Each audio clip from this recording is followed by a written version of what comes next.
Guess what? I sold my house, my brother-in-law Kevin said.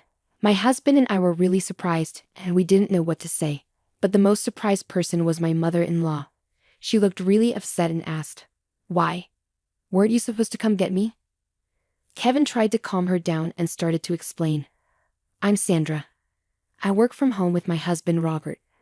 We love our peaceful workplace where we can take breaks whenever we need," I explained. Then my mother-in-law moved in with us. We were doing fine financially, so we didn't mind. "Why don't you both go out to work?" My mother-in-law would look at us with disapproval as she asked this. It made me feel tired, like we were going through the same thing all over again. The first time she questioned us like this, we explained that we were working from home. "But are you actually working?" I've told Robert the same thing. "Are you paying attention? When will you two get serious about work? Aren't you thinking about your future?" My mother-in-law couldn't understand our job. "Oh, I'm so worried. I wonder if I made a mistake coming to this house.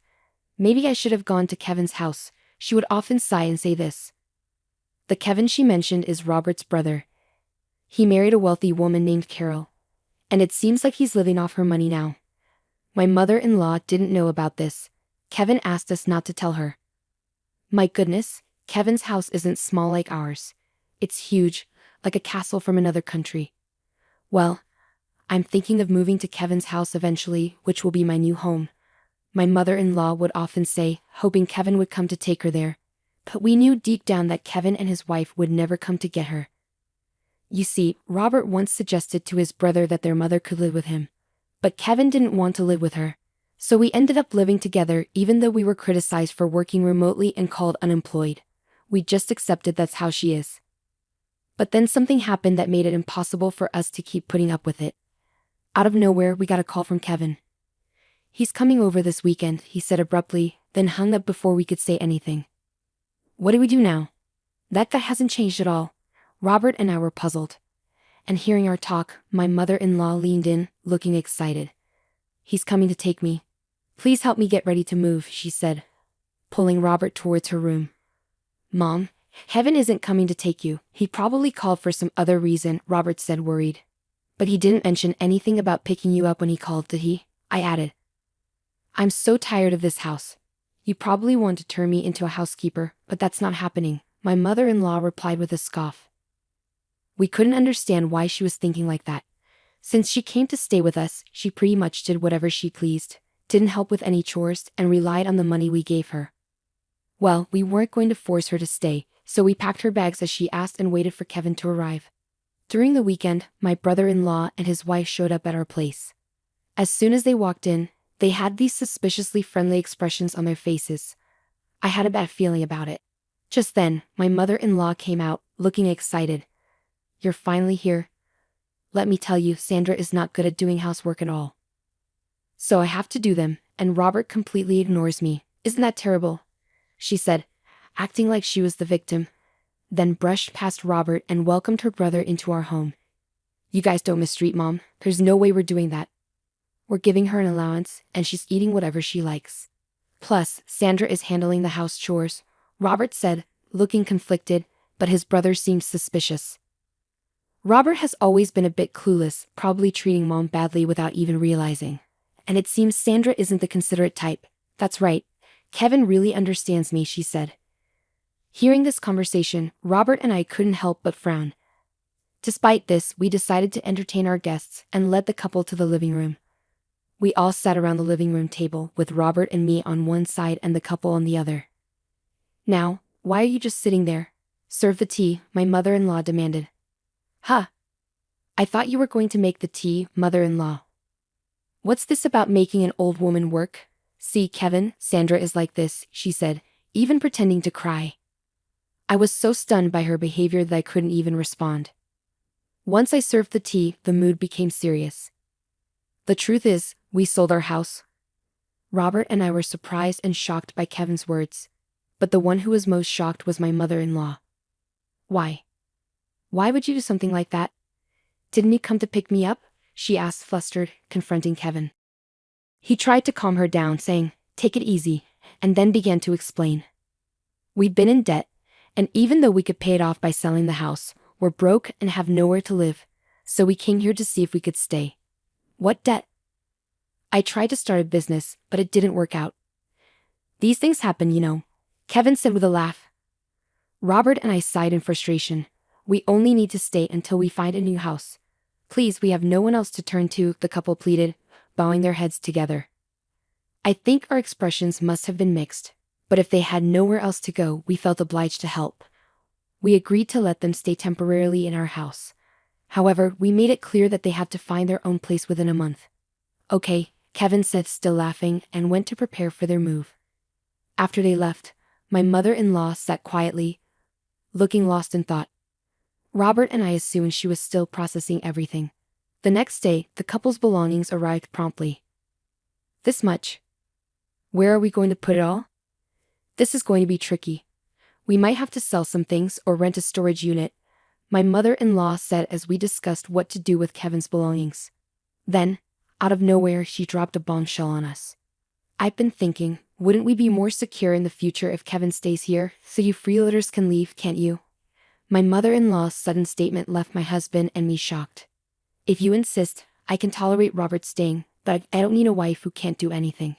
Get a divorce then, Sandra's space can be used for all these packages, my mother-in-law eagerly demanded, looking at my husband for approval. What are you talking about? He reacted, as he usually did, completely surprised. Then my brother-in-law and his wife arrived. My mother-in-law greeted them happily, but I was still shaken by her earlier words. My husband decided to ignore the situation for the moment and asked his brother to deal with the packages. There were more than I expected. Try to reduce the number, rent a storage unit, or sell some if necessary, my husband said. His brother glared at him and said, "What are you talking about? These packages are important. How could I sell them? And what if they get stolen from a locker? What if they get damaged? Are you going to take responsibility, bro?" My husband shook his head at his brother's selfish behavior. This is our house, you know. It's only fair that you endure some inconvenience, right? If you don't like it, find a place to live quickly and leave. But then my mother-in-law shouted, "What are you talking about? Didn't I just say if you two are not happy with Kevin and the rest, you can leave? You're basically freeloaders. You're not needed in this house. Kevin is trying to start a business and all you two do is loaf around the house, doing so-called remote work. You're a nuisance." It was like my mother-in-law was acting as if it were her own house. My husband and I exchanged looks in disbelief. My brother-in-law and his wife were surprised at my mother-in-law's words, but then they started to smirk. "That might not be a bad idea, Mom. It sounds good. It's a hassle to find a new place, so we could stay here. So why don't you sell this house to us, Carol?" My brother-in-law said, "I feel uneasy with you two around, so it would be better if you sold this place to us. And it seems like our mother-in-law agrees with us, so sell this place to us." My husband and I were stunned by their words. "What nonsense are you?" my husband started, but was cut off by my mother-in-law, who smirked. "See, both Kevin and Carol are saying the same thing. So what will you do, Robert? If you're going to divorce, you can stay here." My mother-in-law glared at me triumphantly. I prepared myself to respond, but my husband spoke up first. "Why you get to say whatever you want? Why should Sandra have to leave?" My husband was visibly angry, his voice raised. "Don't raise your voice like that. It's better without a burden around, right?" My mother-in-law retorted. But my husband responded with frustration, "You don't understand anything. This is Sandra's house." At my husband's words, my mother-in-law, brother-in-law, and his wife gasped. My husband continued, adding to the tension. "This is the house that Sandra bought for our life together." What are you saying?" "There's no rule saying only the husband can buy the house. Besides, Sandra covers all of Mom's allowance and living expenses. Sandra said she'd take on that responsibility because your pension is minimal, and it would be hard for you to have financial freedom with just that." Robert glared intensely at his mother. Despite this, my mother-in-law seemed incredulous, looking at me and snickering in disbelief. "Unbelievable. Sandra just sits on the computer all day. She doesn't even do housework properly. Wasn't my allowance coming out of my pension? Otherwise, there's no way Sandra could afford to give me $500 a month." Moreover, my mother-in-law continued, "Sandra is the one managing my pension, isn't she? You might have told Robert otherwise, but I'm sure you're dipping into my pension." She puffed up her chest and glared at me. I glared back, refusing to back down. It's true that I've succeeded as a business owner. You're lying. Stop spreading lies about my wife. You should divorce this lying wife already. You can live here with me, Kevin, and Carol. Besides, there's no proof that Sandra isn't earning money. Here it is. With that, I pulled out my paycheck and showed it to her. The sight of it left my mother-in-law, Kevin, and his wife stunned. Since Mom moved in, we haven't used any of her pension. If Mom ever wanted to leave, Sandra has been managing it so she could live independently. But instead, Mom, you've been bossing Sandra around, interfering with her work. You're the problem. If you don't like Sandra, you should leave right now. I don't believe any of this, my mother-in-law retorted, refusing to listen to anything we said. Afterward, Robert and I sighed in disbelief, cutting her off. Well, if that's how you feel, we'll pack our things and move to a new house. You guys will be stuck with a mortgage. But if that's okay with you, don't come crying to us for help. If you insist, mother-in-law will leave even with a pension. Maintaining your lifestyle will be challenging, but I guess that can't be helped, can it? At our words, my mother-in-law turned beet red and yelled at us to leave. Wait, you can't be serious. We don't have to do that, do we? Kevin and his wife tried to intervene, but my mother-in-law gave us a fierce look and said, "Don't you dare talk back, Kevin. You're going to be a CEO, aren't you? I don't mind you using my pension, so just start a company and show us how successful you can become. I'll show you what happens when you defy us." Her words were filled with intensity. Hearing this, we decided it was best to no longer be involved with her or Kevin's family and left the house. Of course, the mortgage on the house remained, but we changed the ownership to Kevin's name. Some time had passed since then. While there was still some lingering dissatisfaction from that incident, being freed from my mother-in-law's sarcasm, we were able to return to our normal routine. While we were working from home like usual in our new apartment, my mother-in-law called my husband, Kevin, crying. She said Kevin took her pension money and disappeared a week ago. She and Carol, Kevin's sister, were left alone in the house and needed help. My mother-in-law was too upset to talk, so she passed the phone to Carol. Carol explained that since Kevin's failed business and selling the family home, their parents had cut ties with them. They hadn't been able to reach their parents since then. My husband sighed and said, "I knew it. He told them not to involve us because we had warned them before leaving. He said they could report Kevin missing to the police, but that we wouldn't help them." After hanging up, I was shocked by my husband's reaction, but he believed they deserved what happened, and I ended up agreeing with him. They kept calling my husband's phone numerous times.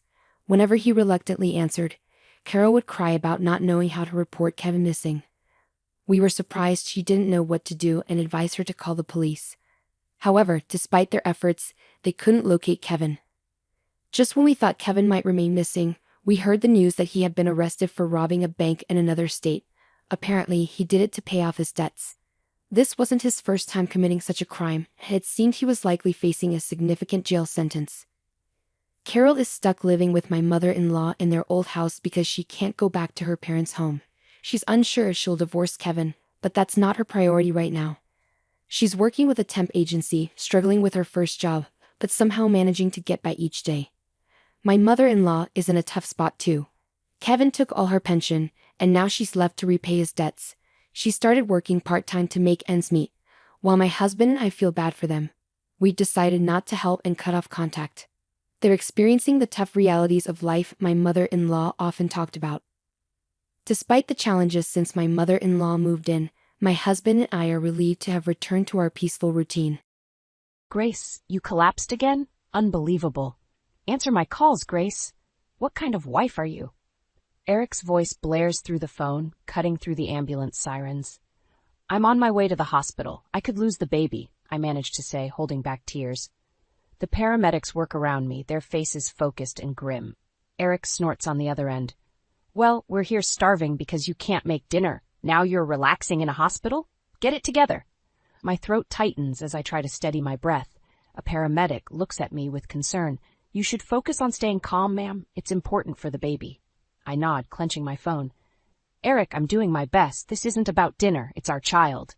His response is a heavy, frustrated sigh. Your best, huh? Seems like your best is just never enough. I hang up, unable to listen anymore. My heart pounds painfully in my chest, and not just from the physical strain. The paramedic shakes his head subtly. We'll be at the hospital soon. Just keep breathing. As I lie there, the thoughts of Eric's constant criticism and indifference replay in my mind like an old scratched record. Every harsh word echoes louder in the cold, confined space of the ambulance. Upon arrival at the hospital, I'm quickly wheeled into the maternity ward. Nurses move with practiced efficiency, and I catch snippets of diagnosis and concern. My OB/GYN, Dr. Collins, arrives shortly after. "Grace, hang in there," she says with a calm yet urgent tone. "We're going to do everything we can to make sure both you and the baby are okay." I nod, feeling a tear slip down my cheek. "Thank you, Dr. Collins." Hours pass, marked by the beeping of monitors and the quiet hum of hospital activity. It feels surreal, a stark contrast to the chaos of my home life. Dr. Collins updates me regularly, her calm demeanor a lifeline amidst the storm within me. Eventually, the tension eases. "The baby is stable for now," she says, offering a reassuring smile, "but you need to avoid stress. It's crucial." I nod weakly, knowing how impossible that request feels with Eric at home. "I'll try, Doctor." The room grows silent once Dr. Collins leaves, except for the soft ticking of a nearby clock. I stare at it, counting the seconds, trying to slow my racing thoughts. I need to find a way out of this. My phone buzzes again, breaking the brief peace. It's a message from Eric. "Don't expect me to come. Sort yourself out." I toss the phone aside, feeling a surge of something I haven't in weeks. Anger. What kind of person can't even show up when their wife is in the hospital, risking everything for their unborn child? That anger simmers, providing a strange comfort. Maybe it's time I started thinking about what I need, what the baby needs. Not just what Eric wants. This realization hits me like a wave, both terrifying and liberating. The door creaks open, and a nurse enters with a tray of food. "Time to eat, Grace. You need your strength." I look at her, nodding. I'm not sure what my next steps will be, but one thing is clear. I need to get stronger. Strong enough to stand up for myself and my baby. Strong enough to face whatever comes next, even if that means facing Eric. I take the first bite, letting the warmth of the food seep into my bones. It's a small step, a simple action, but it feels like the beginning of something bigger, something necessary. For now, I focus on eating and breathing. The fight can wait until tomorrow. The fluorescent lights flickered above me, mimicking the flicker of emotions I felt inside. Leaning against the stark white hospital sheets, I closed my eyes, recalling a time when life seemed simpler. 2 years ago, I was one of the top marketing executives at my firm. I thrived on the rush of meetings, pitches, and late-night brainstorms. It was during one of these hectic days when I first met Eric. He wasn't always this way. Back then, he was charming and attentive, surprising me with coffee during those long nights, showering me with thoughtful gifts, and making me laugh. The memory felt distant now, almost like a dream. Losing myself in work, I hadn't seen the warning signs when our whirlwind romance led to a rushed marriage. Within a year, I was pregnant, and it became clear that my role would need to change. Eric gently suggested that I become a stay-at-home wife. "It's only until the baby arrives," he assured me, his arm around my shoulder. I agreed, believing him, and at the same time, believing in us. But as the months passed, the dynamic shifted. Eric's patience grew thinner, and his demands became relentless. This once affectionate man turned into someone colder, more critical with each passing day. "Nurse," I called, needing a voice to break my chain of thoughts. "Can I get some water?" My voice sounded weaker than I expected. "Of course, Mrs. Green," the nurse responded, smiling kindly. "Thank you," I murmured. As simple as the gesture was, it reminded me of basic decency, something Eric's behavior often lacked now. The nurse returned with a cup and placed it on the side table. "Try to rest, Mrs. Green. Stress isn't good for either of you." I nodded. "Please call me Grace." "All right, Grace," she said softly before stepping out. Her kindness was a balm, a stark contrast to what I faced daily. Eric's dismissive attitude wasn't confined to stressful moments. A week ago during a family dinner, his mother, Cheryl, pierced into me with her icy gaze. "Grace, this casserole is too salty. And don't you think you should have a better grip on household chores by now?" Before I could respond, Eric added, "Mom's right, Grace. For someone staying at home, you should be more proficient with these things by now." I had smiled tightly, swallowing the retort burning at the back of my throat. "I'm doing the best I can, Cheryl." "Well, Your best needs to improve, she shot back, her eyes never leaving mine. That night, as I cleaned the dishes alone, I asked Eric why he never defended me. They're my parents, Grace. I can't just argue with them over simple things. You need to handle it better. Handle it better. His words rang in my ears as I drank the water, thinking about how far I'd fallen from that confident executive to someone who now questioned her every move. But in this sterile hospital room, something new was budding. A resolve. Dr. Collins's words about stress and the nurse's simple kindness reminded me of a life beyond Eric's control. There was a world where I could be strong again, not just for me but for my child. I knew what needed to be done. Becoming that strong, independent woman again wouldn't be easy, but this collapsing, bending, and breaking needed to end, for my baby and for myself. A knock on the door interrupted my thoughts. It was Dr. Collins, holding a clipboard. "Grace, can we talk?" she asked gently. I nodded, steeling myself. "Of course, Dr. Collins. What do I need to know?" "It's about balancing your health and any external stress," she began, and I knew this was just the start of a conversation about taking back control. Dark times lay ahead with Eric, but with each moment in that hospital, I found my determination strengthening. It wasn't just about staying healthy. It was about reclaiming my life, one day at a time. The sunlight streamed through the windows as I sat propped up in my hospital bed, sorting through the cascading thoughts in my mind. Just as I was about to sip some water, my phone buzzed. Cheryl's name popped on the screen, making my heart pound faster. "Grace, you've been in that hospital long enough. You need to come home and take care of your duties," she began without preamble. "I'm not just lying here out of choice," I replied, trying to keep my voice steady. "I need to stay here for the baby's health." "Excuses," she scoffed. "You are a useless wife to my son, and it's high time you step up. We want dinner ready when Eric gets home." The line went dead, leaving me trembling with anger. I had just endured a terrifying health scare, yet all they could think about was dinner. Suddenly, the hospital door swung open, and Eric stormed in. "Grace, what's with you ignoring mother's calls?" His face twisted with irritation. "I was resting," I said, gripping the bed rails for support. "The doctor said I need to avoid stress." "You're stressed? What about me, Grace? I'm the one working all day to support us." "You think I don't work?" I shot back, surprising myself with the sharpness of my tone. "I just expect," Eric began, but he stopped mid-sentence as Cheryl swept into the room, her face a mask of cold fury. "Really, Grace? Making excuses to avoid your responsibilities?" She turned to Eric.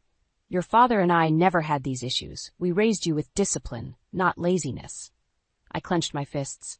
"I'm doing the best I can, Cheryl. I'm carrying your grandchild, remember?" Cheryl snorted. "Carrying a child is no excuse. Women have been doing it forever without causing such a scene." Eric looked at me, his eyes void of any sympathy. "Mom's right. You need to pull yourself together." This was the family dynamic I suffered through daily, unyielding and often merciless. But today it felt different. Something inside me shifted. These people, all their criticisms and commands, they no longer had the power they once wielded over me. "You're right. I do need to pull myself together," I said, my voice firm.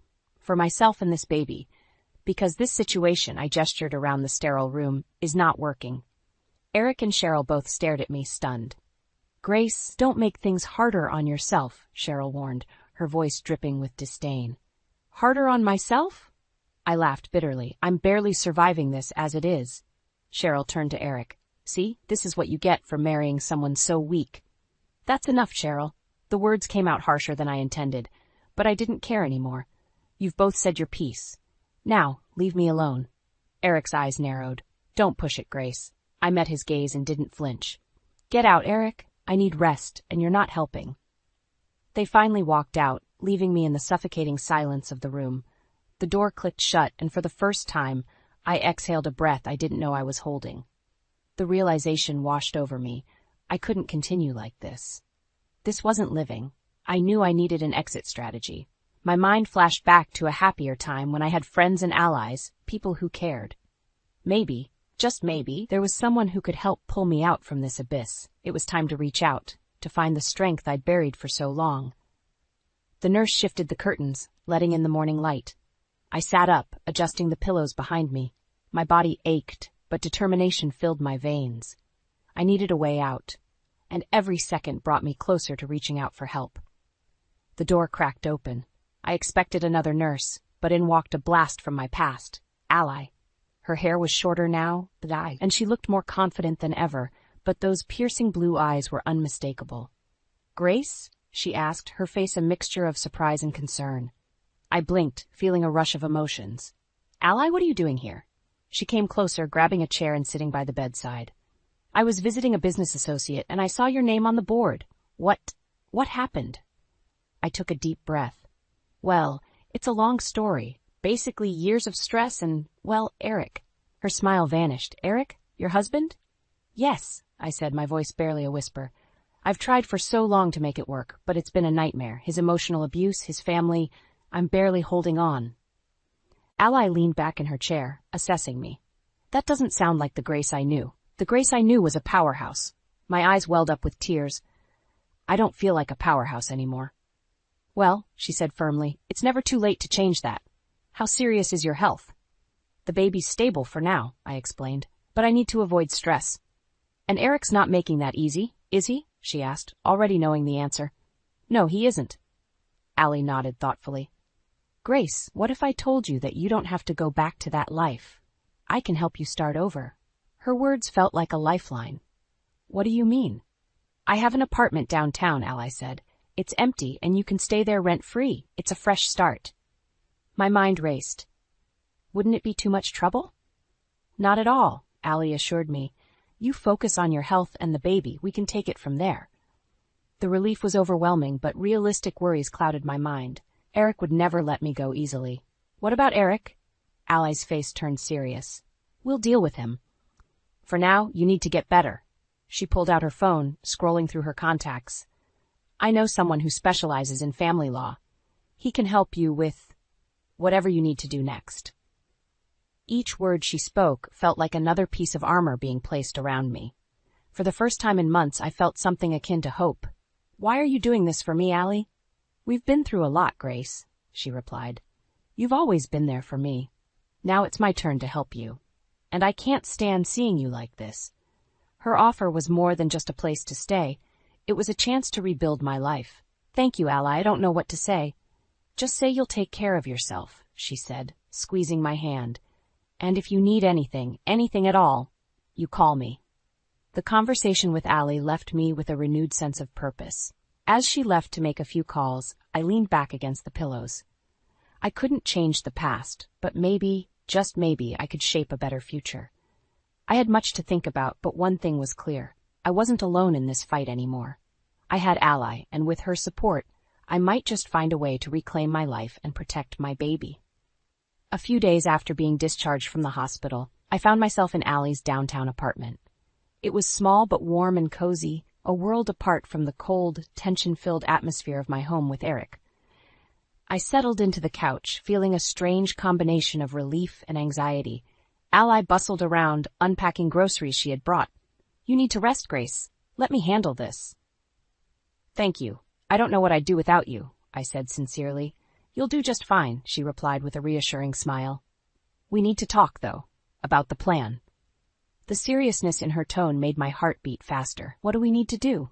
Ally handed me a slip of paper. "This is the contact information for a great family lawyer I know. His name is Mark Jensen.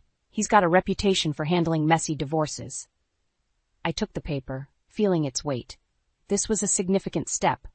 "When should I call him?" Ally looked at me, her eyes fierce. "The sooner, the better. Eric isn't going to let you go easily. You need legal protection." I nodded, understanding the gravity of her words.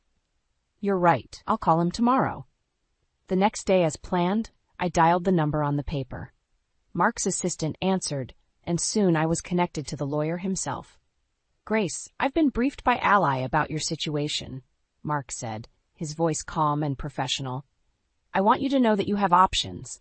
"I don't want a drawn-out fight," I stammered, fear creeping into my voice.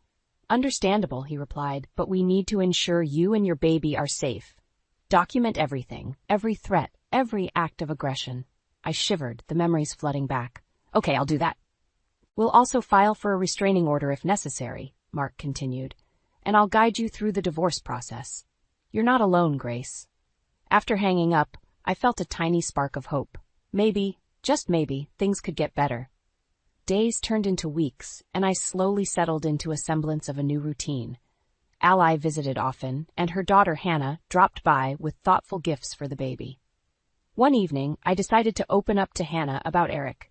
"Eric's not who you think he is?" I began cautiously. Hannah frowned, her eyes narrowing. "What do you mean?" I took a deep breath. "He's been emotionally abusive. His family, too. I can't live like that anymore." Hannah's face hardened. "I work with him, you know. He's not exactly kind there either, but I never knew it was this bad." I nodded, feeling a bond forming. "I'm glad you know now." Hannah's eyes flashed with determination. "I can keep an eye on him, let you know if he's planning anything." "Thank you. That would mean a lot," I said, feeling a surge of gratitude. Over time, Hannah's updates about Eric became a crucial part of my strategy. She reported his growing frustration at work, his dismissive attitude towards colleagues, and the whispers of a possible demotion due to his behavior. Each piece of information was another brick in the wall I was building to protect myself. One afternoon, I received a call from Mark. "Grace, I filed the initial divorce papers. Eric will be served soon. Be prepared for his reaction." My heart pounded. What should I expect? He'll likely be angry, but remember, you're doing this for your safety and your baby's future. "Stay strong," Mark counseled. Ally arrived shortly after, sitting beside me on the couch. "Whatever happens next, you have support. We're in this together." I squeezed her hand, feeling the truth in her words. The battle was far from over, but I was no longer the same scared woman in the hospital. I was stronger now, surrounded by people who believed in me. As I held my growing belly, I whispered, "We're going to be okay. We have to be." In that moment, I knew I had already made the most pivotal move towards reclaiming my life. The road ahead was daunting, but I was ready to face it, step by cautious step, surrounded by newfound allies and an unyielding resolve. I was at my weekly checkup at the hospital, waiting for Dr. Collins when the door burst open. Eric stormed in, his eyes wild and angry. He hadn't made contact since the divorce papers were served. I had hoped he'd stay away, but deep down I knew better. "What the hell do you think you're doing, Grace?" he barked, marching up to the examination chair, his face inches from mine. "You think you can just walk out and take my child with you?" My heart pounded in my chest. "Eric, please, calm down. This is a hospital." "Calm down?" he shouted, his voice echoing in the small room. "You're trying to ruin my life." Before I could respond, Dr. Collins entered, eyes wide. "Excuse me, sir. You can't barge in here like this." Eric turned on her, finger pointing. "This is between me and my wife." I stood up, facing him. "No, Eric, it's about me and my baby, and you need to leave." His eyes narrowed, his face contorting with rage. "You think you can do this? You think you can just leave me and everything will be fine?" Suddenly, the door swung open again. Hannah stepped in, glaring at Eric. "Back off, Eric." "What the hell are you doing here?" Eric spat, his anger shifting to her. Hannah crossed her arms. "Protecting Grace. If you don't leave right now, I'll call the police." Eric's face turned red with fury. "You're just as deluded as she is. This was a mistake from the start." "Eric, get out," I said, my voice quivering but firm. "I've hired a lawyer. We're getting a divorce." He looked at me, stunned for a moment, then laughed bitterly. "You'll come crawling back once this fantasy of yours crumbles." Hannah stepped closer to Eric, her voice dangerously low. "Get out, now!" Eric finally seemed to grasp the seriousness of the situation. He glanced between us, his teeth clenched in anger. "You'll regret this, Grace." As he stormed out, slamming the door behind him, I sank back into the chair, shaking. Hannah sat beside me, placing a comforting hand on my arm. "You did the right thing, Grace." Dr. Collins nodded, her face a mask of concern. "Do you want me to call security? Make sure he doesn't come back?" I shook my head, trying to steady my breath. "No, it's okay. He's gone for now." Hannah looked at me, her eyes soft with sympathy. "Are you all right?" I managed a nod. "I think so. Thank you, Hannah." "We're in this together, remember?" she said, squeezing my hand. Dr. Collins finished the checkup, assuring me that the baby was fine. But the encounter with Eric left a lingering tension in the air. As Hannah and I left the hospital, she turned to me. "Now's the time to stand firm. Don't let him intimidate you." "I know," I said, my voice more confident than I felt. "I can't go back. Not now." Hannah smiled, a fierce glint in her eyes. And you won't. We'll make sure of it. As we got into the car, a new determination settled over me. Eric's reaction didn't surprise me, but it did remind me of just how far I'd come and how much farther I still had to go.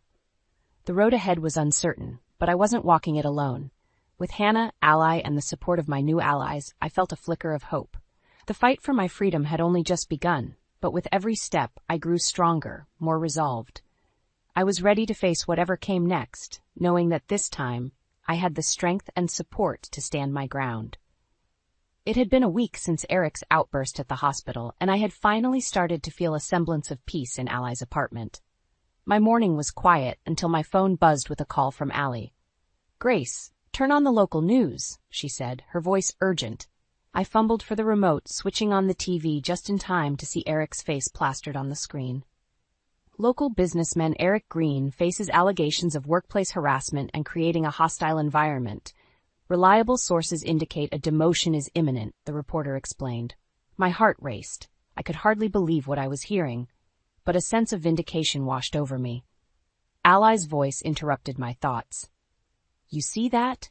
He's getting what he deserves." "How did this happen?" I asked, still in shock. "Hannah, she gathered evidence, reported it. She knew the right people to make sure it didn't get swept under the rug," Ally explained. Just as I hung up, Hannah walked through the door, a look of triumph on her face. "Saw the news?" "I did. I don't know how to thank you," I said, voice thick with emotion. "Don't thank me yet. Eric's not going down without a fight," Hannah replied, her face turning serious. We sat on the couch, the TV now muted. "I've arranged for extra security at your building. Until the restraining order is finalized, we can't be too careful," she said. The thought of Eric trying to retaliate sent shivers down my spine. "Do you really think he'll try something?" Hannah nodded. "I wouldn't put it past him. But you're not alone. We've got your back." I took a deep breath, feeling the weight of the situation, but also the strength of my support system. I'm ready for whatever comes. Hannah's phone buzzed, and she glanced at it, frowning. "It's him. He's been calling, leaving threats." I grabbed her wrist. "What kind of threats?" She looked at me, eyes filled with concern. "Saying he'll make sure you regret leaving him. He's desperate, Grace." I closed my eyes, anger replacing my fear. "Let him try. I'm done being scared of him." The next few days were tense. Everywhere I went, I felt the shadow of Eric lurking, but I refused to let it control me. Ally and Hannah were relentless in their support, staying close and checking in frequently. One evening, Mark called, his tone somber. "Grace, we need to talk. Eric's lawyer reached out. He's going to fight the divorce hard, especially for custody." Of course he would. "What do? We prepare, gather all evidence of his abuse, his threats. We build your case solid," Mark advised. I nodded, the determination in his voice bolstering my resolve. I'll do whatever it takes. Weeks turned into a blur of preparations and cautious living. Eric's demotion became official, and rumors swirled about his troubles at the workplace. Hannah's intel kept me informed, making sure I stayed a step ahead. Finally, the day came for the divorce hearing. Standing outside the courtroom, my heart pounded. Ally held my hand, her presence a steadying force. "You've got this, Grace. Show them the strong woman you are," she whispered. As we walked into the courtroom, Eric's glare bore into me. He looked disheveled, his arrogant demeanor now marred by desperation. I stood tall, ready to face him. The proceedings were arduous, but Mark was relentless, presenting every piece of evidence we had meticulously collected.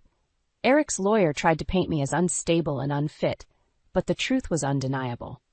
At the end of it all, the judge ruled in my favor. Eric's abusive behavior, his threats, the hostile work environment, all weighed too heavily against him. As I walked out, I felt a weight lift off my shoulders. Eric's defeat was a victory not just for me, but for my unborn child. I had fought, and I had won.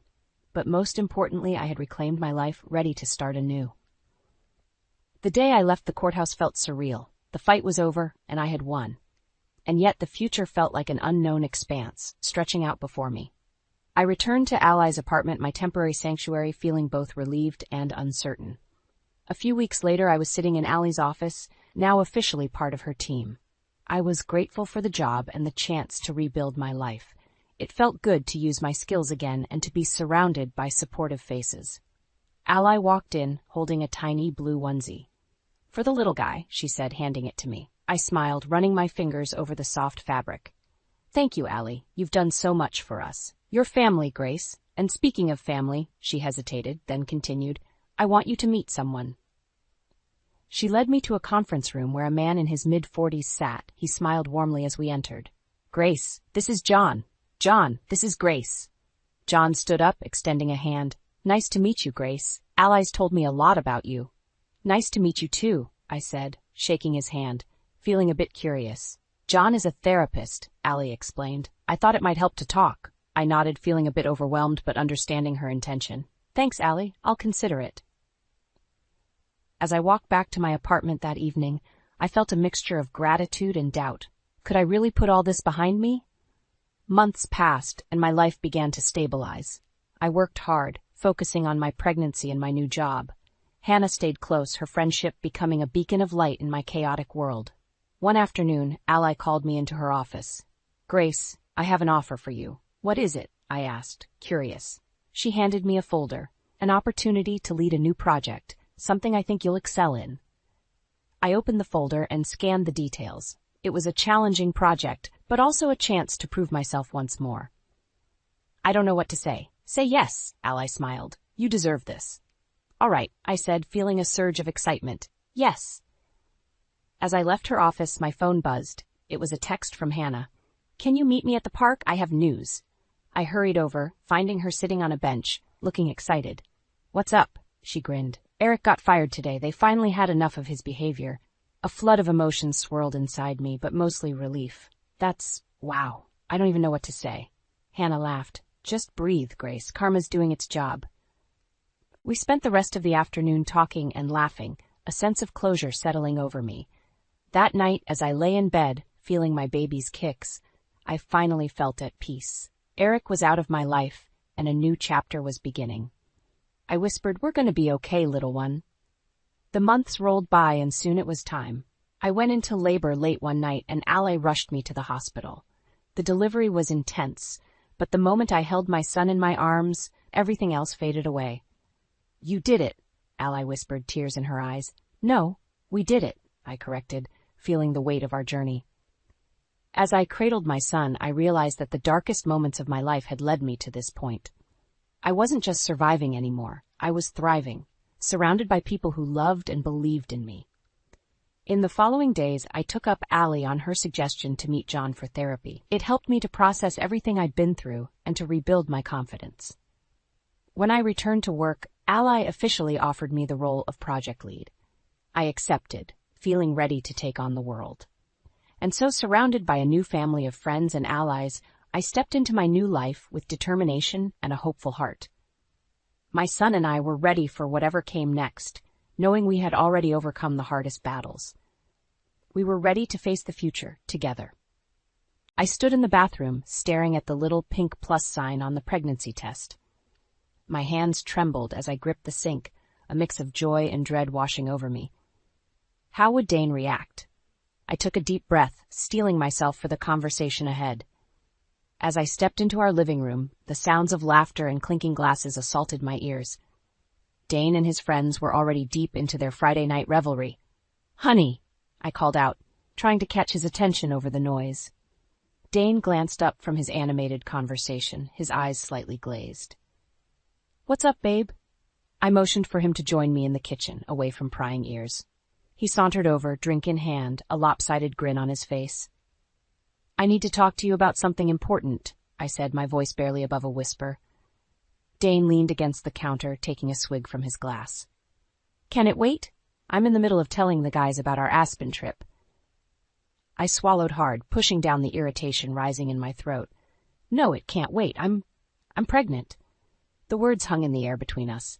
Dane's eyebrows shot up, and for a moment I thought I saw a flicker of excitement in his eyes, but as quickly as it appeared it vanished. Oh, he said, his tone flat. Well, that's unexpected. My heart sank. Is that all you have to say? Dane shrugged, glancing back towards the living room. What do you want me to say, Hannah? We'll deal with it later. Right now, I've got guests to entertain. Before I could respond, he was already heading back to his friends, leaving me alone in the kitchen with my news and my disappointment. I retreated to our bedroom, closing the door on the sounds of merriment. As I sat on the edge of the bed, my phone buzzed. It was a text from Max, Dane's childhood friend. "Hey Hannah, everything okay? You looked upset when you left the room." I hesitated before replying, "Just not feeling well. Thanks for asking." A moment later, another message. "Want me to send Dane up?" I sighed, typing back, "No, it's fine. He's busy with the party." There was a long pause before Max's response came through. "You know, if you ever need to talk." I stared at the screen, a lump forming in my throat. Max had always been kind, always noticed when things weren't right. Unlike Dane, a knock at the door startled me. "Hannah?" It was Dane. "The guys want to play poker? Mind if we use the dining room table?" I closed my eyes, counting to 10 before answering. "Sure, go ahead." "Thanks, babe. You're the best," Dane called out, his footsteps already retreating down the hall. I lay back on the bed, one hand resting on my still flat stomach. This wasn't how I'd imagined sharing the news of our first child. In my dreams, there had been joy, excitement, plans for the future. Instead, I got indifference and a poker game. As the night wore on, the noise from downstairs grew louder. Laughter, shouts, the occasional crash of something being knocked over. I tried to block it out, to focus on the miracle growing inside me. But with each passing hour, a realization grew alongside it. This child deserved better. I deserved better. My phone buzzed again. Another text from Max. "I'm heading out. Are you sure you're okay?" This time, I didn't hesitate. "No," I typed. "I'm not okay at all." Weeks passed, and my pregnancy progressed, but life in our house remained unchanged. If anything, Dane's parties grew more frequent and wilder. I found myself constantly cleaning up after his friends, dodging drunken guests, and trying to find moments of peace in my own home. One Saturday morning, I woke to the sound of breaking glass. I rushed downstairs to find Dane and his buddies sprawled across the living room, surrounded by empty bottles and overturned furniture. "Dane," I said, my voice tight with frustration, "we need to talk." He looked up at me, bleary-eyed and confused. "What's the problem, babe?" I gestured around the room. "This. All of this. I'm 4 months pregnant, and our house is a constant disaster zone. We need to make some changes." Dane stumbled to his feet, swaying slightly. "Come on, Hannah. It's just a little fun. Don't be such a buzzkill." His words stung, but I pressed on. "This isn't about fun. It's about responsibility. We're going to be parents soon." One of Dane's friends, a guy named Trevor, piped up from the couch.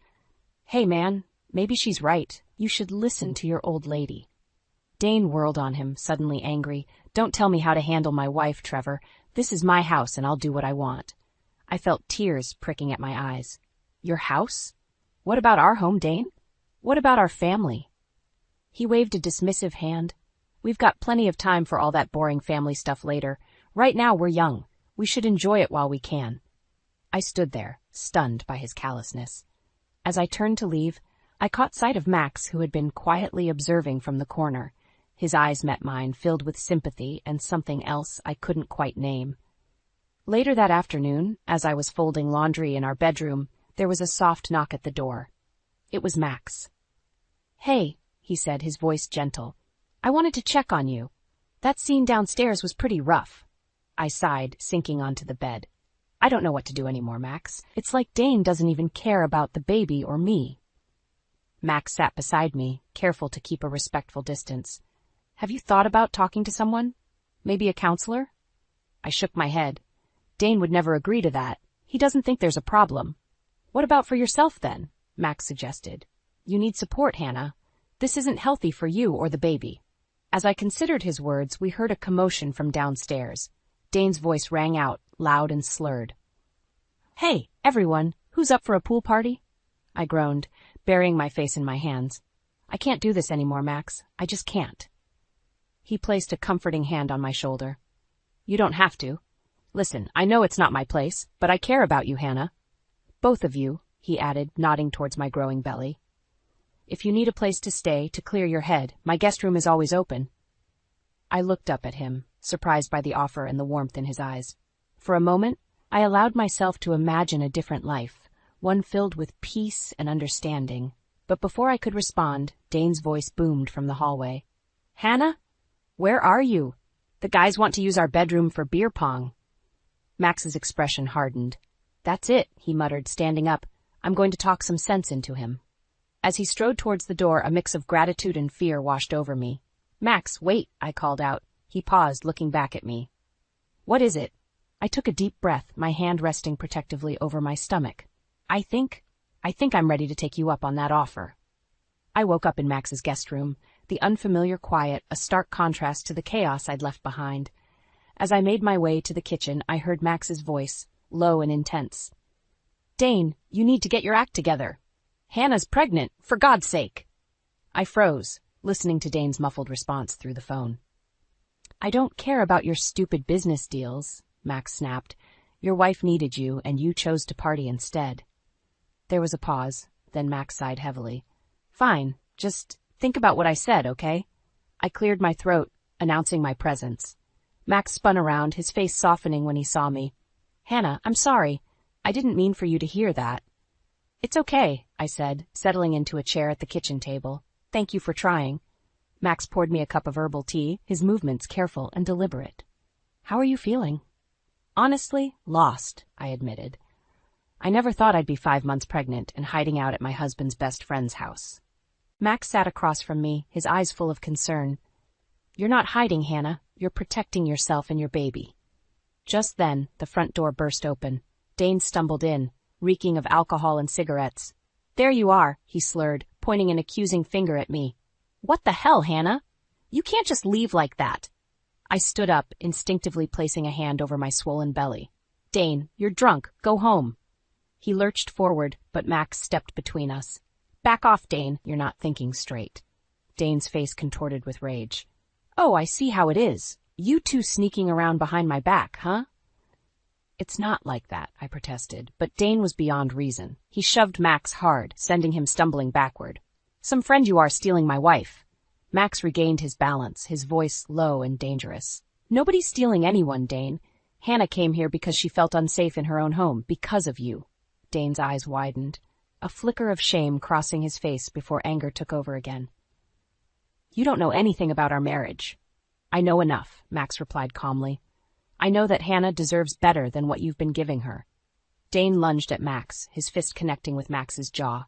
I screamed as the two men grappled, knocking over chairs and slamming into walls. Stop it, I yelled, tears streaming down my face. Both of you, just stop. They froze, chests heaving, staring at each other with a mixture of anger and regret.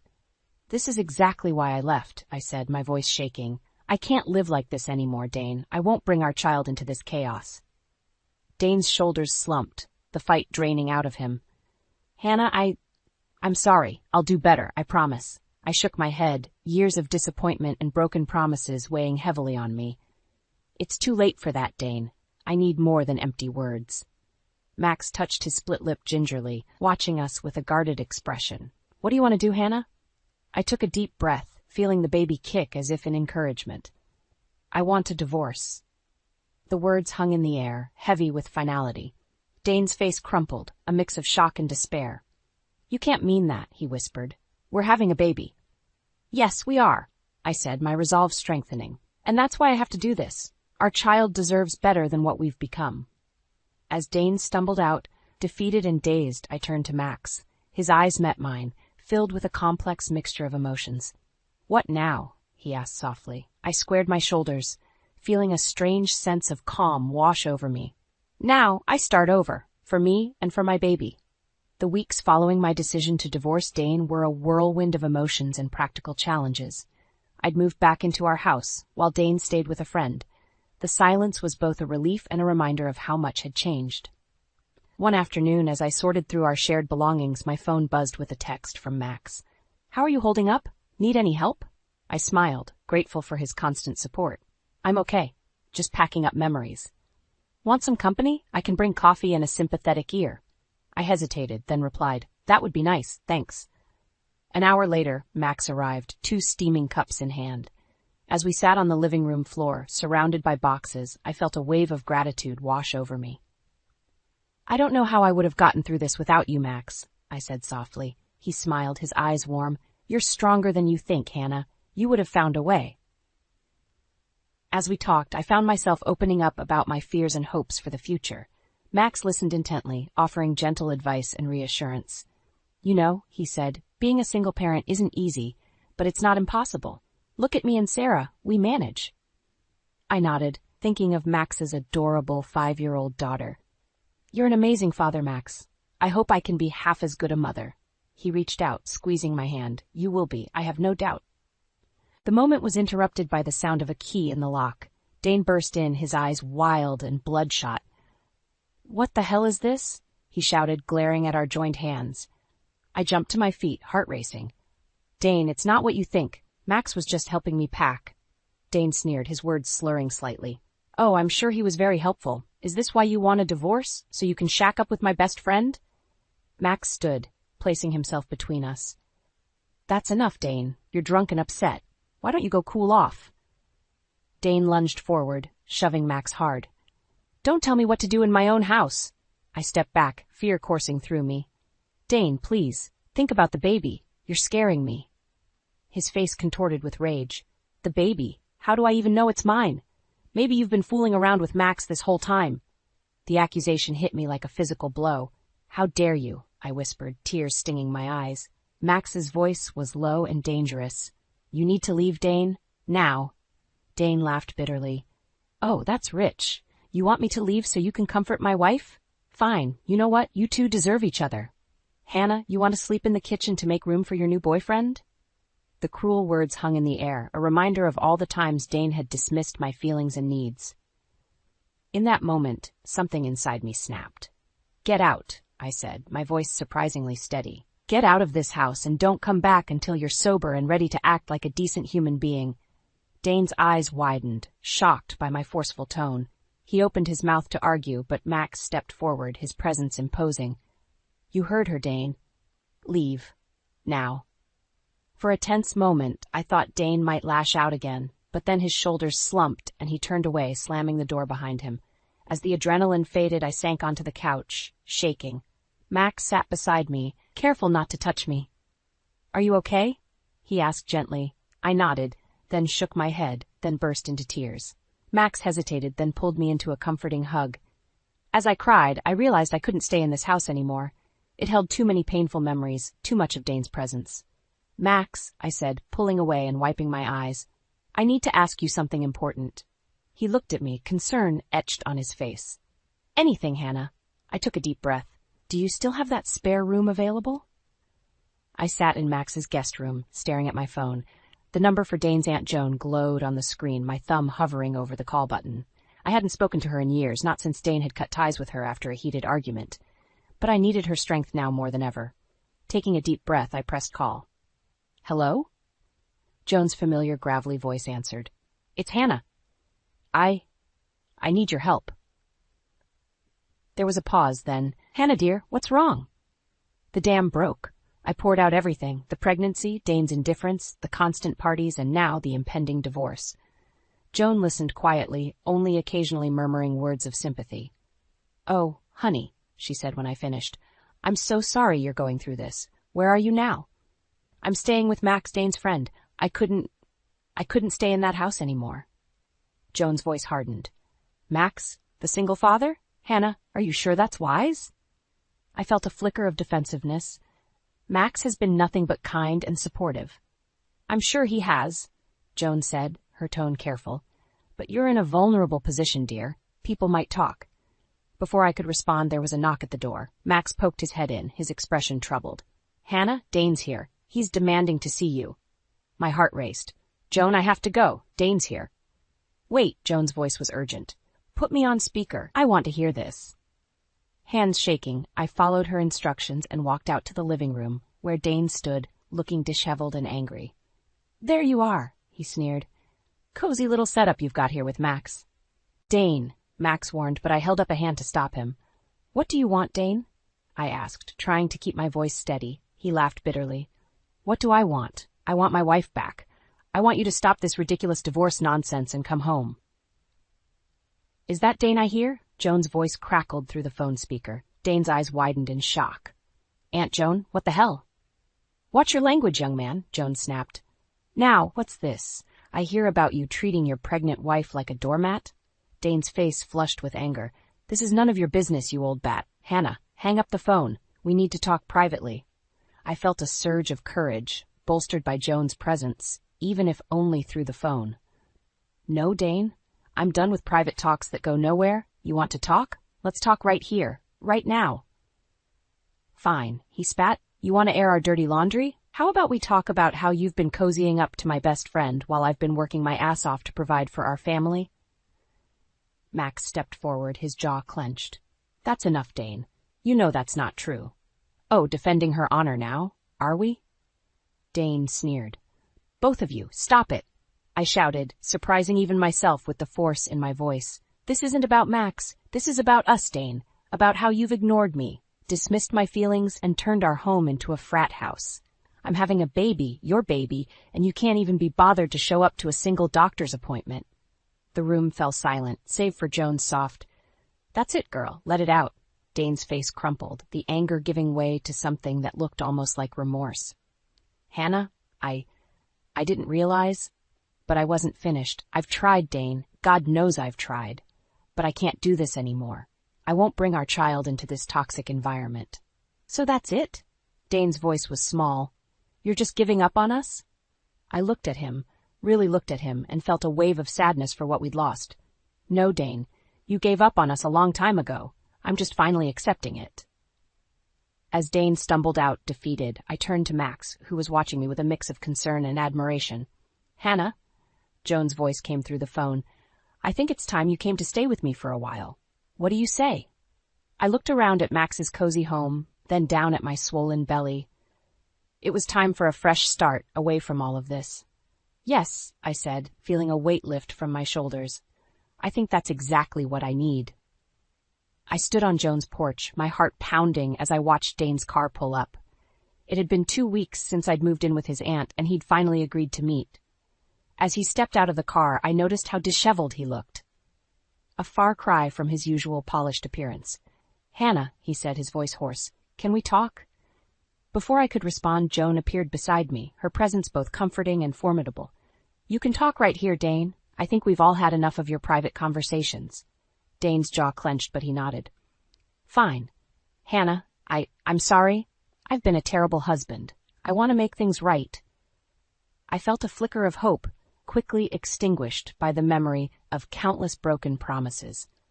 How, Dane? How can you possibly make this right? He ran a hand through his unkempt hair. I've stopped drinking. I'm seeing a therapist. I want to be there for you and the baby. Please, just give me another chance. I wavered, torn between my lingering feelings for him and the pain he'd caused. Joan, sensing my hesitation, stepped forward. That's all well and good, Dane, but actions speak louder than words. Why don't you come inside and we can discuss this like adults? As we settled in Joan's living room, the tension was palpable. Dane kept glancing at me, his eyes pleading. Just as Joan was about to speak, the front door burst open. Party's here. A group of Dane's friends stumbled in, clearly drunk. My heart sank as I recognized Trevor, the ringleader of Dane's worst behavior. Dane jumped to his feet, his face pale. Guys, what are you doing here? How did you even know where I was? Trevor laughed, waving his phone. GPS tracking, bro. We couldn't let you face the old ball and chain alone, could we? I felt sick. You've been tracking me? Dane shook his head frantically. No, Hannah, it's not like that. I wanted to make sure you were safe. Joan's voice cut through the chaos like a whip. Everyone who wasn't invited needs to leave. Now. Trevor sneered at her. Who's the old lady? Come on, Dane, ditch these buzzkills and let's go have some real fun. I watched Dane holding my breath. This was it, the moment of truth. Would he choose his friends over his family once again? Dane looked at me, then at his friends, his face a mask of indecision. Guys, I can't. Hannah's pregnant. I need to be here. Trevor rolled his eyes. Pregnant? So what? That doesn't mean your life has to end. Come on, man, don't be whipped. Something in me snapped. I stood up, my voice shaking with fury. Get out! All of you. You've ruined my marriage, my home, and now you're trying to ruin the one chance we have to fix things. Leave. Joan stepped forward, her eyes blazing. You heard the lady. Out, before I call the police. As Trevor and the others shuffled out, grumbling, I turned to Dane. If you walk out that door with them, we're done. For good. Dane looked torn, his gaze flicking between me and his retreating friends. Hannah, choose, Dane, I said, my hand resting protectively on my swollen belly. Right now, us or them. The silence stretched, agonizing. Then, to my shock and Joan's visible disgust, Dane took a step towards the door. "I'm sorry," he whispered. I can't do this. I'm not ready." As the door closed behind him, I felt something inside me break. Tears streamed down my face as Joan wrapped me in a fierce hug. "Oh, honey," she murmured, "I'm so sorry, but you're better off without him." I nodded, unable to speak through my sobs. As the sound of Dane's car faded into the distance, I realized with startling clarity that this truly was the end. There was no going back now. "What do I do now?" I whispered, feeling lost and overwhelmed. Joan's voice was steel and velvet. "Now, my dear, we fight. For you, for that baby, and for the life you deserve. Are you ready?" I took a deep breath, squaring my shoulders. "Yes," I said, surprising myself with the strength in my voice. "I'm ready." The next morning, I woke with a sense of resolve I hadn't felt in months. Joan was already in the kitchen, nursing a cup of coffee. "I'm going back to the house," I announced. "I need to get my things and tell Dane it's over." Joan nodded, her eyes sharp. "I'm coming with you." As we pulled up to my old home, I felt a mix of dread and determination. The house was eerily quiet, a stark contrast to the constant parties of the past. I unlocked the door. Joan closed behind me. The living room was a disaster. Empty bottles, overturned furniture, and the lingering smell of stale beer. "Dane?" I called out. No answer. We made our way upstairs, and I froze at the bedroom door. Clothes were strewn everywhere, and there in the middle of our bed was Dane, passed out with a woman I didn't recognize. "Oh, honey," Joan whispered, squeezing my shoulder. The pain that shot through me was almost physical, but beneath it, fire of anger began to burn. "Dane!" I shouted, my voice echoing through the room. He jolted awake, his eyes widening as he took in the scene. "Hannah? What are you doing here?" The woman beside him stirred, looking confused and embarrassed. "I came to get my things," I said, my voice surprisingly steady, "and to tell you it's over. I want a divorce." Dane stumbled out of bed, reaching for his pants. "Hannah, wait, this isn't— I can explain." "Save it," Joan snapped. "I think we've seen all we need to see." As I began gathering my belongings, Dane followed me around the room, pleading and making excuses. The woman quietly slipped out, avoiding eye contact. "Hannah, please," Dane begged. "I made a mistake. I was drunk. I wasn't thinking." I whirled on him, fury coursing through me. "A mistake? You've been making mistakes our entire marriage, Dane. I'm pregnant with your child, and you're out partying and sleeping with other women." "I'm sorry," he cried. "I'll change. I swear. We can work this out." I shook my head, tears stinging my eyes. "No, we can't. It's too late." As I zipped up my suitcase, Dane's demeanor suddenly changed. His eyes hardened and he grabbed my arm. "You can't leave me," he hissed. "What about the baby? You can't take my child away." Joan stepped forward, her voice like ice. "Let her go, Dane. Now." But Dane was beyond reason. "This is all your fault," he shouted at Joan. "You turned her against me." "No, Dane," I said, wrenching my arm free. "You did that all on your own." What happened next seemed to unfold in slow motion. Dane lunged at Joan, his face contorted with rage. I screamed, trying to get between them. In the scuffle, I lost my balance, stumbling backwards. I felt a sharp pain as I hit the edge of the dresser, then everything went black. When I came to, I was in a hospital bed, the steady beep of monitors filling the room. Joan sat beside me, her face etched with worry. "The baby?" I whispered, fear gripping my heart. Joan squeezed my hand. "She's okay, you both are." Relief washed over me, followed quickly by a wave of anger and determination. "Where's Dane?" I asked. "In custody," Joan replied. "Assault charges, and—" She hesitated. "Hannah, there's more. The police found drugs in the house, a lot of them." I closed my eyes, feeling a strange mix of shock and vindication. When I opened them again, I met Joan's gaze with steely resolve. "I want those divorce papers drawn up," I said, "and I want full custody." Joan nodded, a fierce pride in her eyes. "You've got it, honey, and I'll be with you every step of the way." As I lay there, one hand resting protectively on my belly, I knew that this was just the beginning. The road ahead would be hard, but for the first time in a long time, I felt ready to face it. 6 months after the divorce, I stood in the nursery of my childhood home, gently rocking my newborn daughter, Lily. The soft pink walls and the quiet hum of the mobile were a world away from the chaos of my life with Dane. As I gazed at Lily's peaceful face, my phone buzzed. It was a news alert about Dane's company. With trembling fingers, I opened the article. Major financial firm implicated in drug scandal, the headline blared. As I read, my heart raced. Dane and several of his closest friends were being investigated for using the company to launder drug money. The parties, the erratic behavior, the drugs found in our house, it all suddenly made horrifying sense. I sank into the rocking chair, clutching Lily close. A knock at the door startled me. "Hannah?" It was Joan. "Have you seen the news?" I nodded, unable to speak. Joan entered, her face a mix of shock and vindication. "Oh, honey," she said, sitting on the ottoman beside me. "How are you feeling?" I took a deep breath. "Relieved," I admitted, surprising myself. "And free." Joan squeezed my hand. "You're stronger than you know, Hannah. You got out just in time." As we sat in companionable silence, my phone rang again. It was Max. "Hannah, I just heard," he said, his voice filled with concern. "Are you okay?"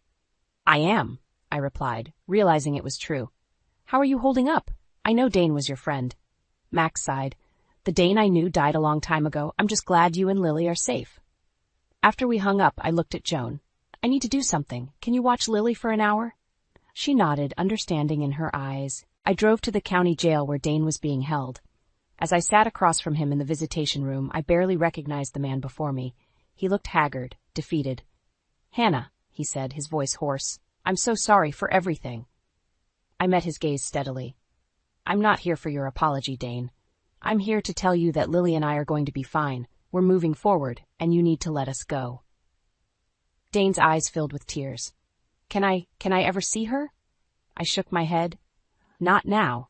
Maybe someday when she's older if she wants to, but that's her choice to make, not yours or mine."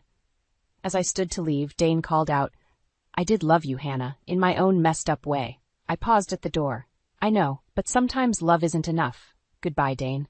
Driving home, I felt a weight lift from my shoulders. The future stretched out before me, uncertain but full of possibility. Back in the nursery, I found Joan singing softly to Lily. She looked up as I entered, a knowing smile on her face. "Feel better?" she asked. I nodded, taking Lily into my arms. "I feel ready for whatever comes next." Joan stood, wrapping us both in a warm embrace. "That's my girl. You've got this, Hannah, and you've got us." As the sun set outside, casting a golden glow through the window, I looked down at my daughter, her tiny hand wrapped around my finger, and in that moment, I knew we would be okay. "You and me, little one," I whispered. "We're going to build a beautiful life together." Lily cooed softly, as if in agreement. And for the first time in a long time, I felt hope blooming in my chest. Strong, resilient, and unstoppable.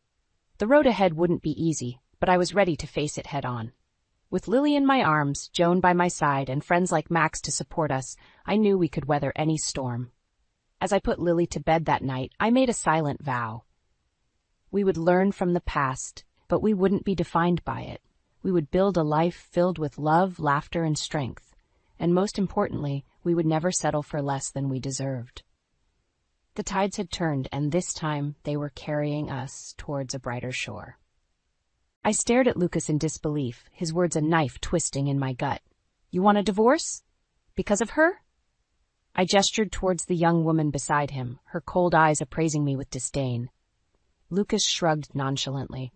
"Emily understands me better than you ever did. She's not some washed-up housewife living in the past." My throat constricted as I fought back tears. How could the man I'd loved, the one I sacrificed so much for, treat me this way? "But, after everything we've been through together—" "Oh, spare me the waterworks," he sneered. "You knew this was coming. We've been over for years." He held out the divorce papers, his lips curling into a smirk. "Just sign, and we can make this quick and painless." Numb, I reached for the papers with a trembling hand. A part of me wanted to fight, to scream and rage against this injustice, but the rest of me felt utterly defeated, crushed by the weight of his callous betrayal. As my shaky signature marked the end of our marriage, Lucas snatched the papers back, his eyes already dismissing me. "There, that wasn't so hard, was it? Emily and I will take the house, of course. You can keep whatever scraps you want." I flinched at his cruelty, memories of happier times flickering through my mind like a cruel taunt. How had we fallen so far? Later that night, I packed what little I could into a battered suitcase, tears streaming down my face. This house, which I had poured my heart and soul into making a home, now felt like a hollow shell, devoid of warmth or love. As I dragged my belongings to the door, I caught a glimpse of the faded family photo on the wall. A happier time when Lucas's smile had been genuine, and his eyes held nothing but adoration for me. A bitter pang of loss twisted in my chest.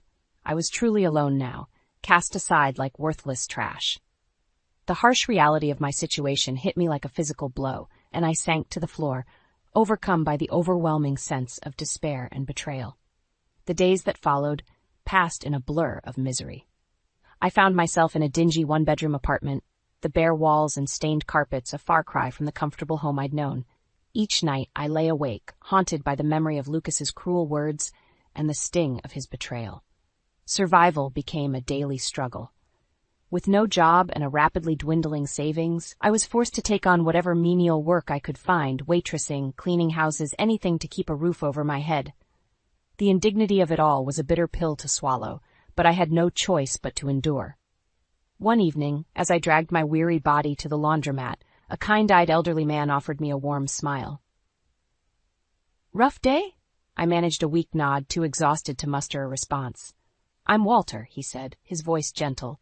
"You look like you could use a friend." Normally, I would have brushed off such an overture, but something about Walter's genuine concern broke through the shell I'd built around myself.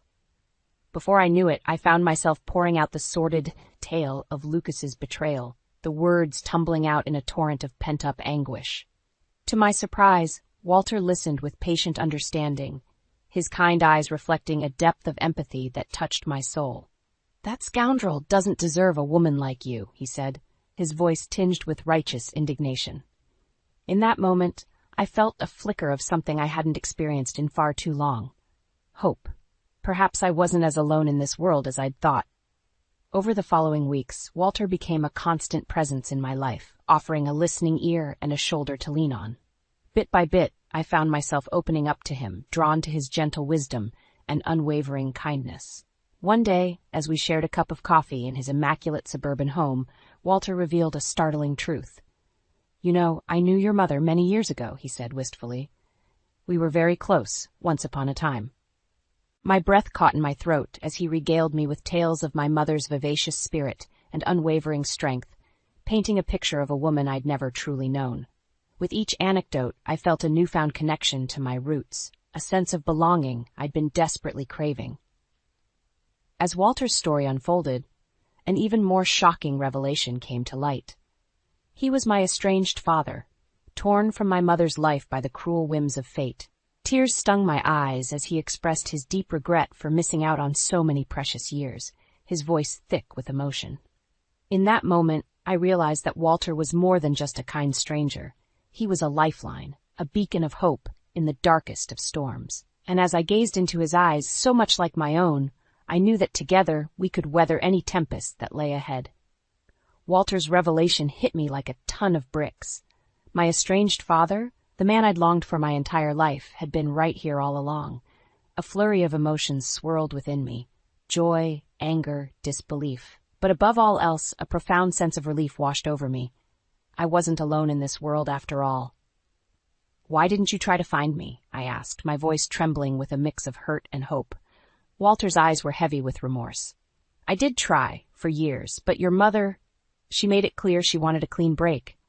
I respected her wishes, even though it broke my heart." I nodded slowly, understanding dawning.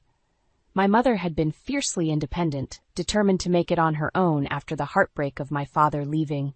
Still, a part of me wished he'd tried harder. As if sensing my inner turmoil, Walter reached out and gave my hand a gentle squeeze. "I know I can never make up for the lost time, but I'd like to try, if you'll have me." In that moment, I made a decision, one that would change the course of my life forever. "I'd like that," I said, my voice thick with emotion. The next few weeks passed in a whirlwind as I moved into Walter's warm, inviting home. For the first time in longer than I could remember, I felt a sense of belonging, of being truly cared for. Walter doted on me like a doting father, his kindness and compassion a soothing balm for my wounded soul. Yet even as I slowly began to heal, the specter of Lucas's betrayal lingered like a dark cloud, casting a pall over my newfound happiness. Try as I might, I couldn't shake the bitter sting of his cruelty. the way he'd so callously discarded me for that young, vapid woman. One evening, as Walter and I shared a comfortable silence in his cozy living room, he fixed me with a penetrating gaze. "You know, I used to be a private investigator," he said, his voice taking on a conspiratorial tone. My interest piqued. I leaned forward, hanging on his every word. "If you wanted, I could look into this Lucas fellow," he offered. "See if there's more to his story than meets the eye." A spark of determination flickered within me. Could this be my chance to finally uncover the truth, to expose Lucas for the lying snake he was? I squared my shoulders, meeting Walter's gaze with steely resolve. "Do it," I said, my voice laced with conviction. "I want to know everything." From that moment on, Walter became my ally, my co-conspirator in uncovering the sordid depths of Lucas's deception. Together, we pored over records, followed leads, and slowly but surely, a shocking picture began to emerge. It turned out that Lucas's infidelity was just the tip of the iceberg. He'd been embezzling funds from his company for years, using the ill-gotten gains to finance his lavish lifestyle and fund his trysts with Emily. That vapid woman wasn't just his mistress. She was his partner in crime, leeching off his stolen wealth like a parasite. As the evidence mounted, a newfound sense of purpose coursed through my veins.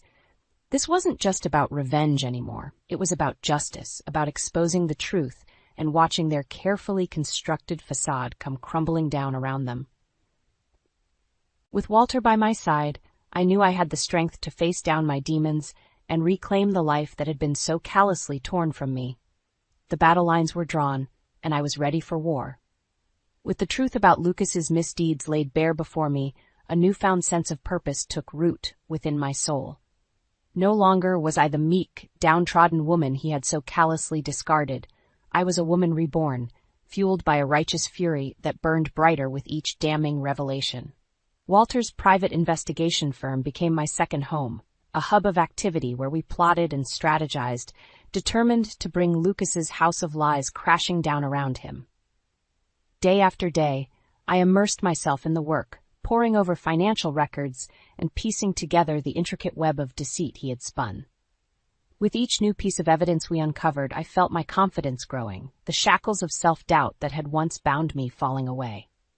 I was no longer the naive, trusting wife blinded by love. I was a force to be reckoned with, armed with the truth and an unwavering resolve to see justice served.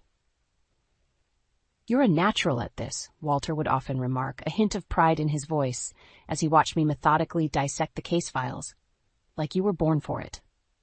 And indeed, I found myself thriving in this new environment, my analytical mind reveling in the challenge of unraveling the tangled threads of Lucas's misdeeds.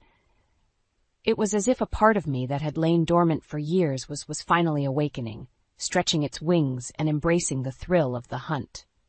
Yet, even as we built an ironclad case against Lucas and his co-conspirator Emily, a part of me hesitated, torn between the burning desire for vengeance and the lingering embers of the love I had once felt for him. "What do you plan to do with all this?" Walter asked one evening, his steady gaze fixed on me. I faltered, the weight of the decision bearing down on me like a physical force.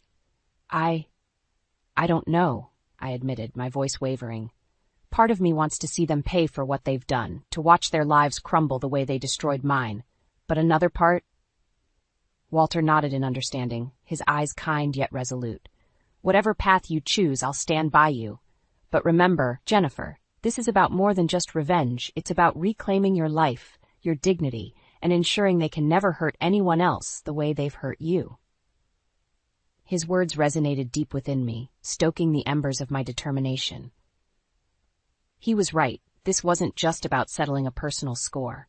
It was about righting a wrong, about exposing the truth, and ensuring that the scales of justice were balanced once more. With a renewed sense of purpose, I squared my shoulders and met Walter's gaze head-on. "You're right," I said, my voice steady and unwavering. "It's time to bring them down, once and for all." From that moment on, I attacked the case with a singular focus, meticulously gathering every shred of evidence, every damning detail that would seal Lucas and Emily's fate. I was no longer the victim. I was the hunter, and they were my prey. And when the time came to strike, I would be ready, armed with the truth and an unshakable resolve to see justice served, no matter the cost. As the weeks ticked by, our case against Lucas and Emily grew stronger by the day. With each new piece of evidence we uncovered, the web of lies they had spun became more tangled, more inescapable. Yet, even as we closed in on our quarry, a part of me remained guarded, wary of allowing myself to hope for true vindication. It was during this time that I met Peter, a sharp-eyed lawyer who had been brought in to consult on the legal aspects of our case. From the moment we shook hands, I felt an instant connection, a spark of understanding that went beyond mere professional courtesy. "You've been through hell," he remarked one day, his piercing gaze seeming to see straight through to my very soul. "But you're not letting it break you. That takes real strength." His words resonated within me, stirring something long dormant, a flicker of attraction, of hope for a future beyond the all-consuming quest for justice that had consumed my every waking thought. As we worked side by side, poring over legal documents and strategizing our next moves, I found myself drawn to Peter's unwavering confidence, his steadfast belief in the power of truth and accountability. He was a kindred spirit, a man who understood the weight of what we were undertaking and welcomed the challenge with open arms. "We're going to nail these bastards," he would say, his jaw set in determination. "They'll wish they never crossed paths with us." And as the days turned to weeks, that shared sense of purpose blossomed into something deeper, something that brought a warmth to my heart I hadn't felt in far too long.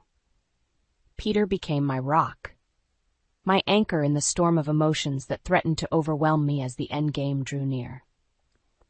Finally, the day arrived, the moment we had been building towards, the reckoning that would either see justice served or leave us adrift in the wreckage of our failed crusade. With trembling hands, I donned my armor, a crisp suit that lent me an air of authority, a mask of steely resolve to hide the maelstrom of nerves churning within. Peter met my gaze, his eyes shining with a mixture of pride and resolve. "You've got this," he murmured, giving my hand a reassuring squeeze. "It's time to make them pay." And so we marched into battle, our heads held high, armed with the truth and an unshakable belief in the power of justice. As we confronted Lucas and Emily with the damning evidence of their misdeeds, I watched their carefully constructed facades crumble, their lies exposed for all to see. The looks on their faces, a potent mixture of shock, fear, and desperate denial, will be forever seared into my memory. In that moment, I realized that true vengeance wasn't about inflicting pain or seeking retribution. It was about reclaiming my dignity, my self-worth, and ensuring that these two toxic individuals could never victimize another soul. As the legal proceedings unfolded, as Lucas and Emily were stripped of their ill-gotten wealth and faced the prospect of prison time, I felt a weight lift from my shoulders, the weight of anger, of bitterness, of the all-consuming need for revenge that had driven me for so long. And when it was all said and done, when the dust had settled and the battle was won, I turned to Peter with a sense of overwhelming gratitude. Without him, without his unwavering support and belief in me, I might have faltered, might have lost my way in the darkness. But now, as I gazed into his eyes, I saw not just a trusted ally, but the promise of a future where I could finally leave the past behind and embrace the possibilities that lay ahead. The day of reckoning had finally arrived. With Peter by my side, we strode into Lucas's office, our footsteps echoing like a death knell. He looked up, his face contorting into a sneer when he saw me. "Well, if it isn't the bitter ex-wife," he sneered. "Come to beg for scraps?" I met his gaze unflinchingly, my resolve fortified by months of meticulous preparation. "Actually, Lucas, we're here to end your little charade once and for all." Peter stepped forward, a thick file in his hands. "We have all the evidence we need to prove your embezzlement scheme. The jig is up." Lucas's smug expression faltered, his eyes darting nervously between us. "Embezzlement?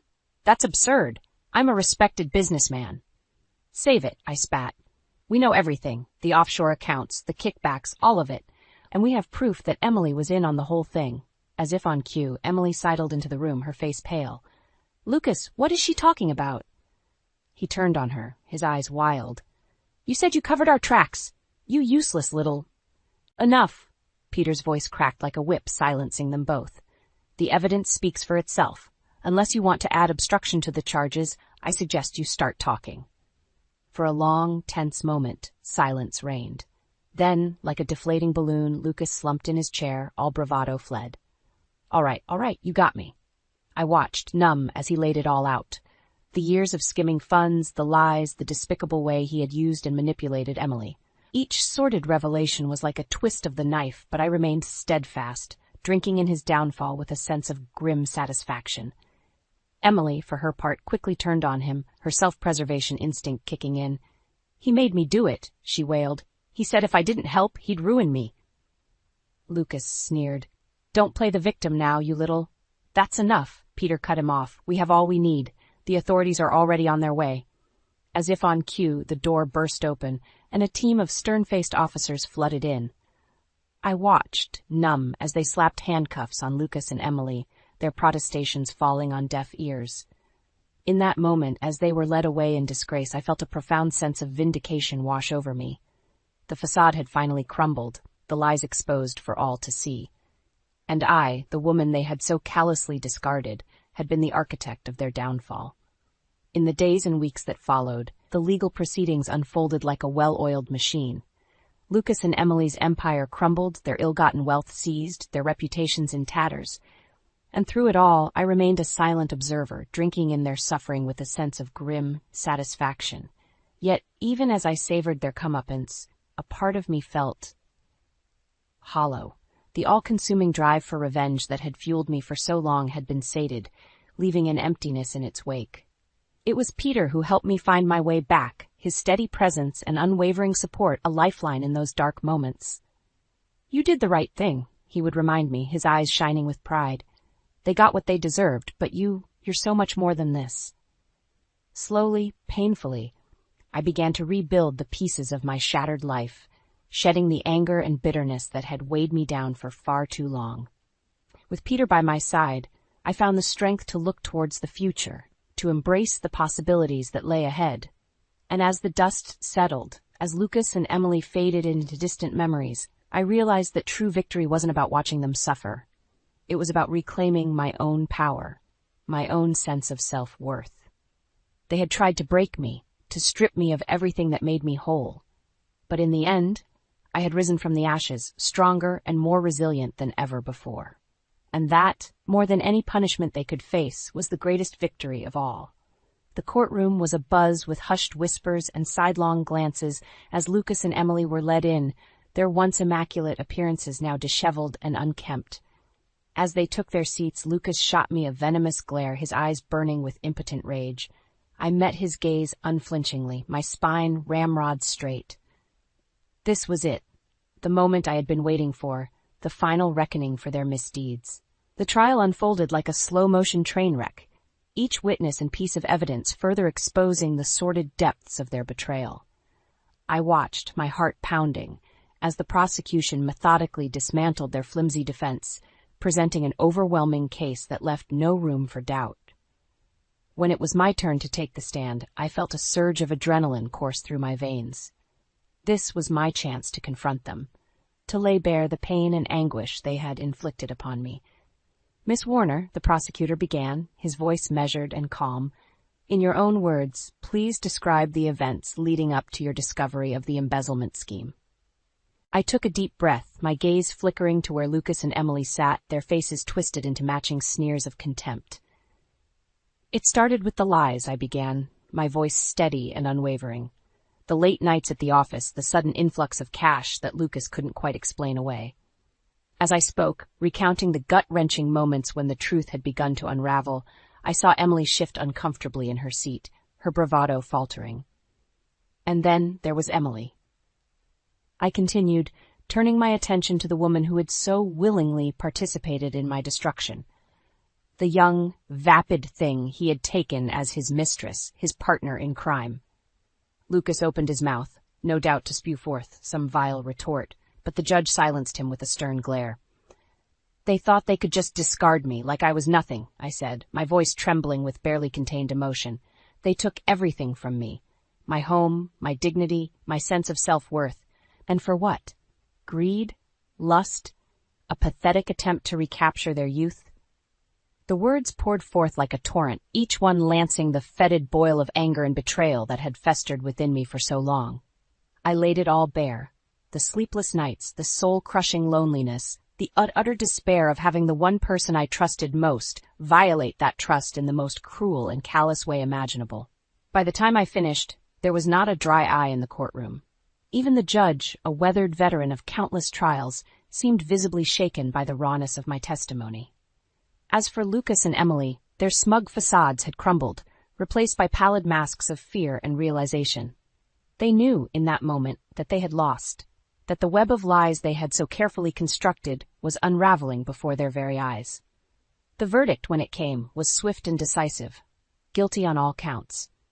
Lucas and Emily were led away in chains, their futures reduced to a fleeting glimpse of freedom before the cold, unforgiving walls of a prison cell. In the aftermath, as the courtroom emptied and the buzz of activity faded, I found myself enveloped in Peter's warm embrace, his eyes shining with a mixture of pride and relief. "You did it," he murmured, brushing a stray tear from my cheek. "You faced them down and won."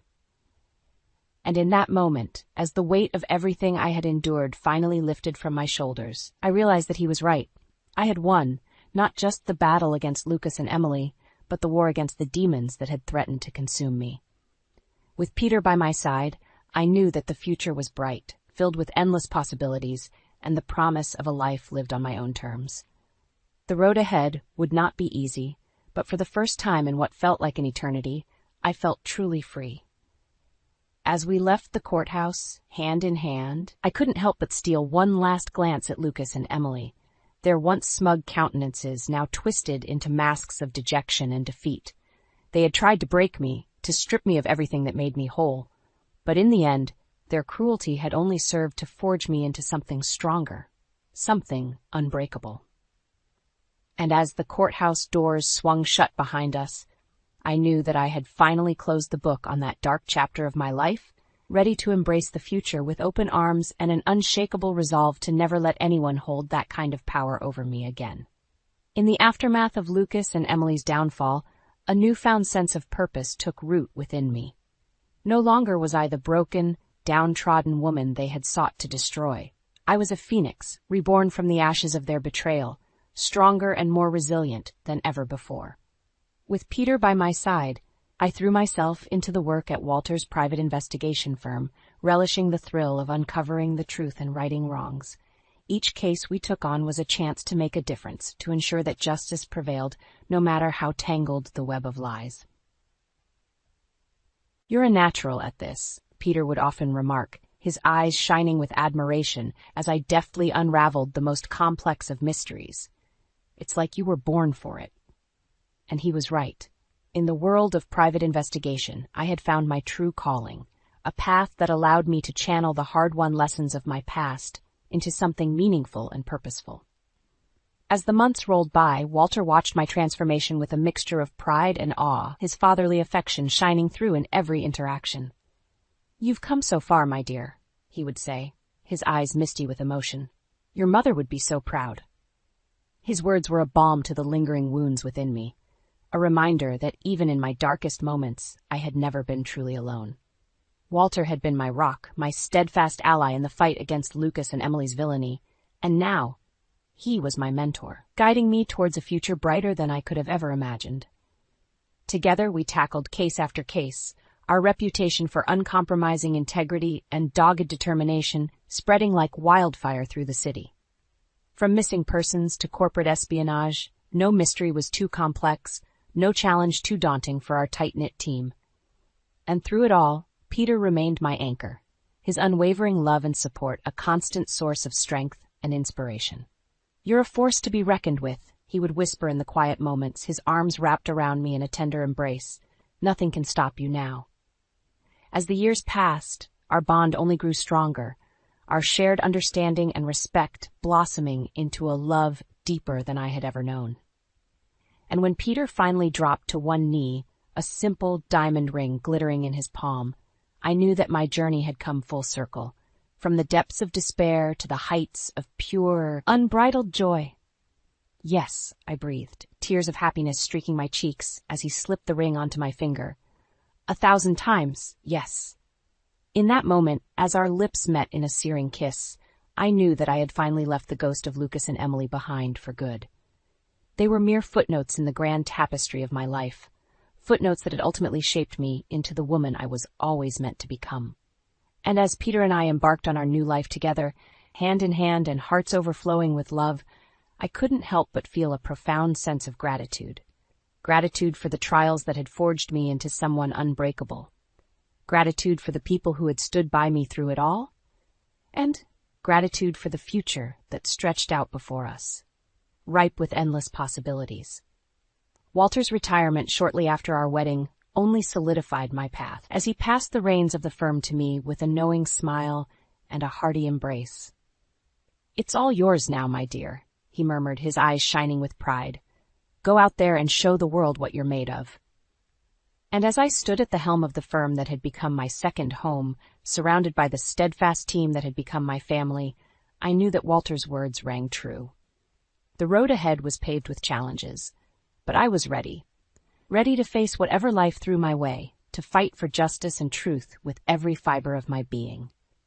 Because in the end, that was my true victory. Not the downfall of Lucas and Emily, but the realization that I was so much more than they had ever given me credit for. I was a survivor, a warrior, a woman who had stared into the abyss and emerged stronger, wiser, and more determined than ever before. And as I looked out over the city that had been the battleground for so many hard-fought battles, I knew that my journey was just beginning. The future was an open book, waiting to be written, and I was holding the pen. Today, I married a 22-year-old Emily, my upgrade from my ex-wife Renee here. She was just too dull for me. Greg's voice boomed across the crowded restaurant as he gestured towards me with a smirk. "But hey, everyone makes mistakes, right?" I froze, the wine glass slipping from my trembling hand as the blood drained from my face. The stunned silence of our table was deafening, broken only by the clattering of silverware and hushed murmurs from nearby diners. Greg's words hung in the air like a thick fog, suffocating me with their audacity. My mind raced back to the beginning, when I had first met Greg at a tech conference. His charm and confidence had been intoxicating, and I fell hard for his smooth talking and promises of a future together. Our courtship was a whirlwind, and before I knew it, we were exchanging vows bound by the sacred ties of marriage. But those ties quickly frayed as Greg's true colors emerged. The man I had fallen for was slowly replaced by a cold, dismissive stranger who seemed to take pleasure in belittling me. I found myself constantly questioning my own worth, walking on eggshells to avoid his scathing remarks. As time passed, the emotional distance between us grew, and I began to suspect that Greg's late nights at the office were more than just long work hours. The lingering scent of unfamiliar perfume on his shirts, the furtive glances at his phone, all signs that I couldn't ignore any longer. With a heavy heart, I started documenting his behavior, carefully collecting evidence of his infidelity. Every missed call, every suspicious text message was meticulously recorded, building a case that would eventually shatter the illusion of our marriage. Greg's words echoed in my mind, a cruel reminder of the depth of his betrayal. But somewhere beneath the anguish, a spark of determination ignited within me. I would not be the victim in this story. It was time to take control and expose the truth, no matter how painful it might be. In the days that followed Greg's humiliating outburst, I found myself retreating into a numb haze, grappling with the harsh reality of his infidelity. Everywhere I turned, reminders of his betrayal taunted me, from the lingering scent of his cologne on our bedsheets to the sickening messages I discovered on his phone. Sarah, my ever-loyal best friend, was a constant source of support during those dark times. "He's a lying snake, Renee," she spat, her eyes blazing with fury. "You deserve so much better than that sorry excuse for a man." Her words resonated deeply, fueling the fire within me. I couldn't let Greg simply discard me like yesterday's trash, not after everything we'd been through. With Sarah's encouragement, I started meticulously compiling evidence. Phone records, credit card statements, anything that could expose his duplicitous ways. Finally, one fateful evening, I decided to confront him head-on. Greg had just returned from one of his late nights at the office, his shirt crumpled and his hair disheveled. "We need to talk," I said, my voice steady despite the churning in my gut. He barely acknowledged me, dismissively waving a hand as he headed for the fridge. "Can it wait, Renee? I'm starving." "No, it can't wait." I slammed the folder of evidence onto the counter, startling him. "Look at these, Greg. Look at what I've found." His eyes narrowed as he flipped through the pages, his expression shifting from confusion to realization. "So you've been spying on me? Real classy, Renee." "Don't try to turn this around on me," I snapped. "You're the one who's been lying and cheating. With Emily, no less." A sly grin crept across his face. "Ah, yes, Emily. Now there's a real woman, not some uptight nag like you." The venom in his words stung, but I refused to back down. "How could you do this to us, Greg? To our marriage?" He let out a derisive laugh. "Our marriage? Please, Renee. That ship sailed a long time ago. I want a divorce, and you're not going to stop me from being happy with Emily." In that moment, the final shreds of my love for Greg withered away, replaced by a burning desire for retribution. He thought he could simply cast me aside and ride off into the sunset with his young mistress? Not on my watch. As Greg stormed out of the room, I clutched the folder close, a determined glint in my eye. This was war, and I intended to emerge victorious no matter what it took. With Greg's bitter words still ringing in my ears, I knew I needed to take action. Sitting idly by while he trampled over our marriage vows was not an option. It was time to fight back, and for that, I needed an ally in my corner.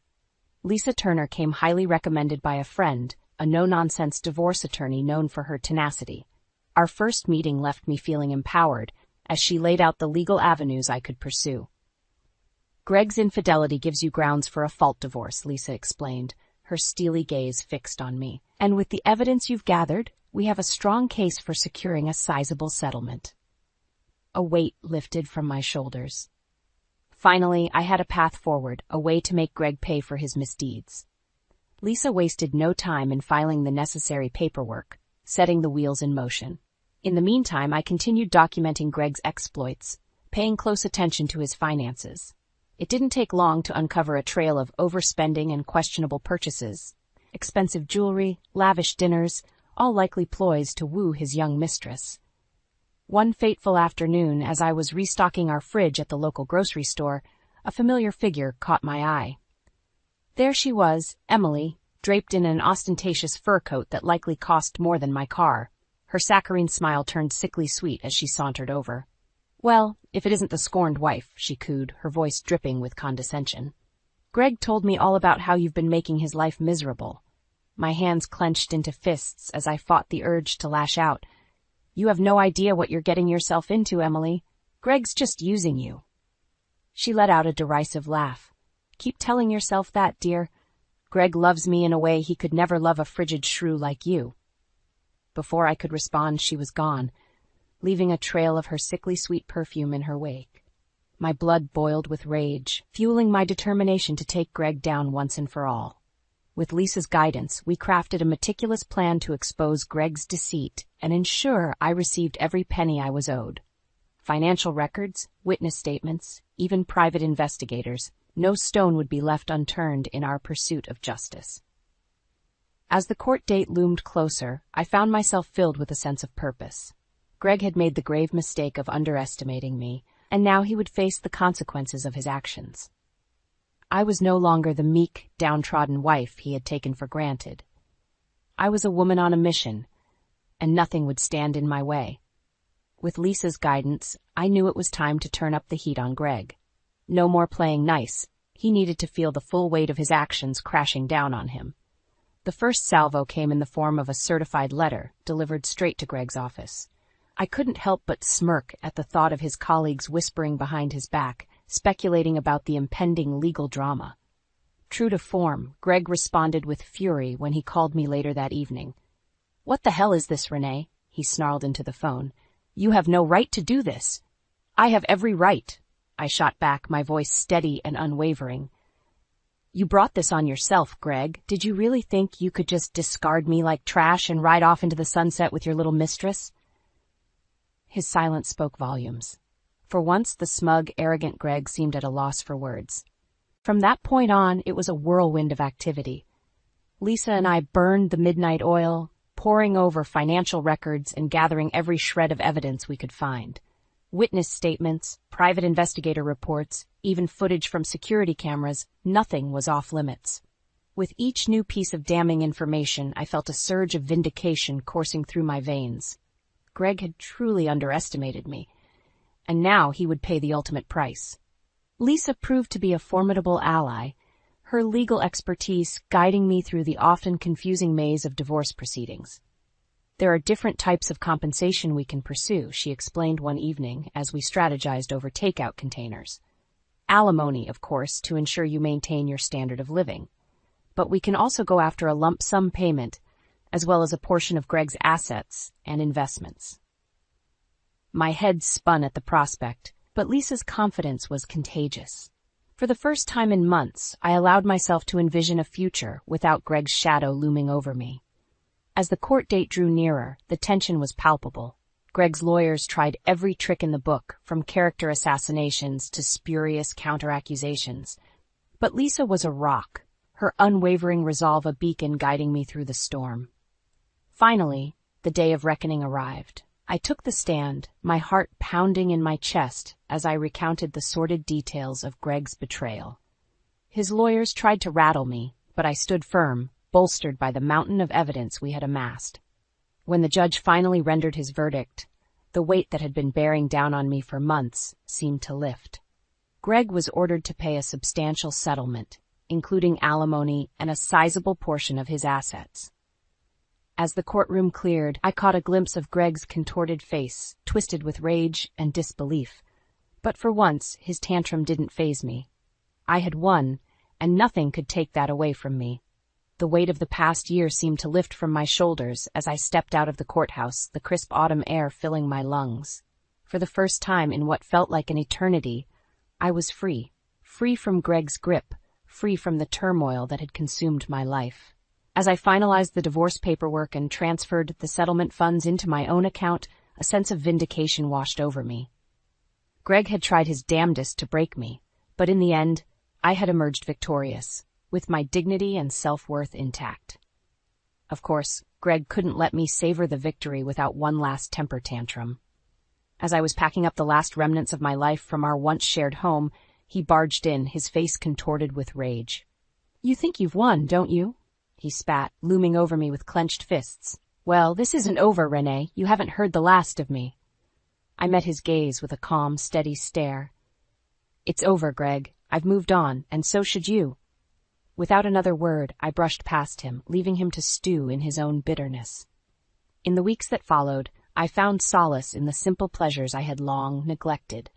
Leisurely walks in the park, catching up on my reading, and reconnecting with old friends. It was as if a weight had been lifted, allowing me to breathe freely for the first time in years. Sarah, ever the supportive friend, insisted on treating me to a much-needed getaway. "You've been through hell and back," she said, wrapping me in a warm embrace. "It's time to treat yourself." And so, with my settlement funds safely tucked away, I booked a solo trip to the coast. A chance to reset and rediscover the woman I had been before Greg's toxicity seeped into my life. The salty sea air and the rhythmic crash of waves against the shore worked their magic, slowly but surely washing away the lingering ache of my shattered marriage. As I strolled along the sand, the sun's warmth caressing my skin, I marveled at the newfound freedom I had fought so hard to reclaim.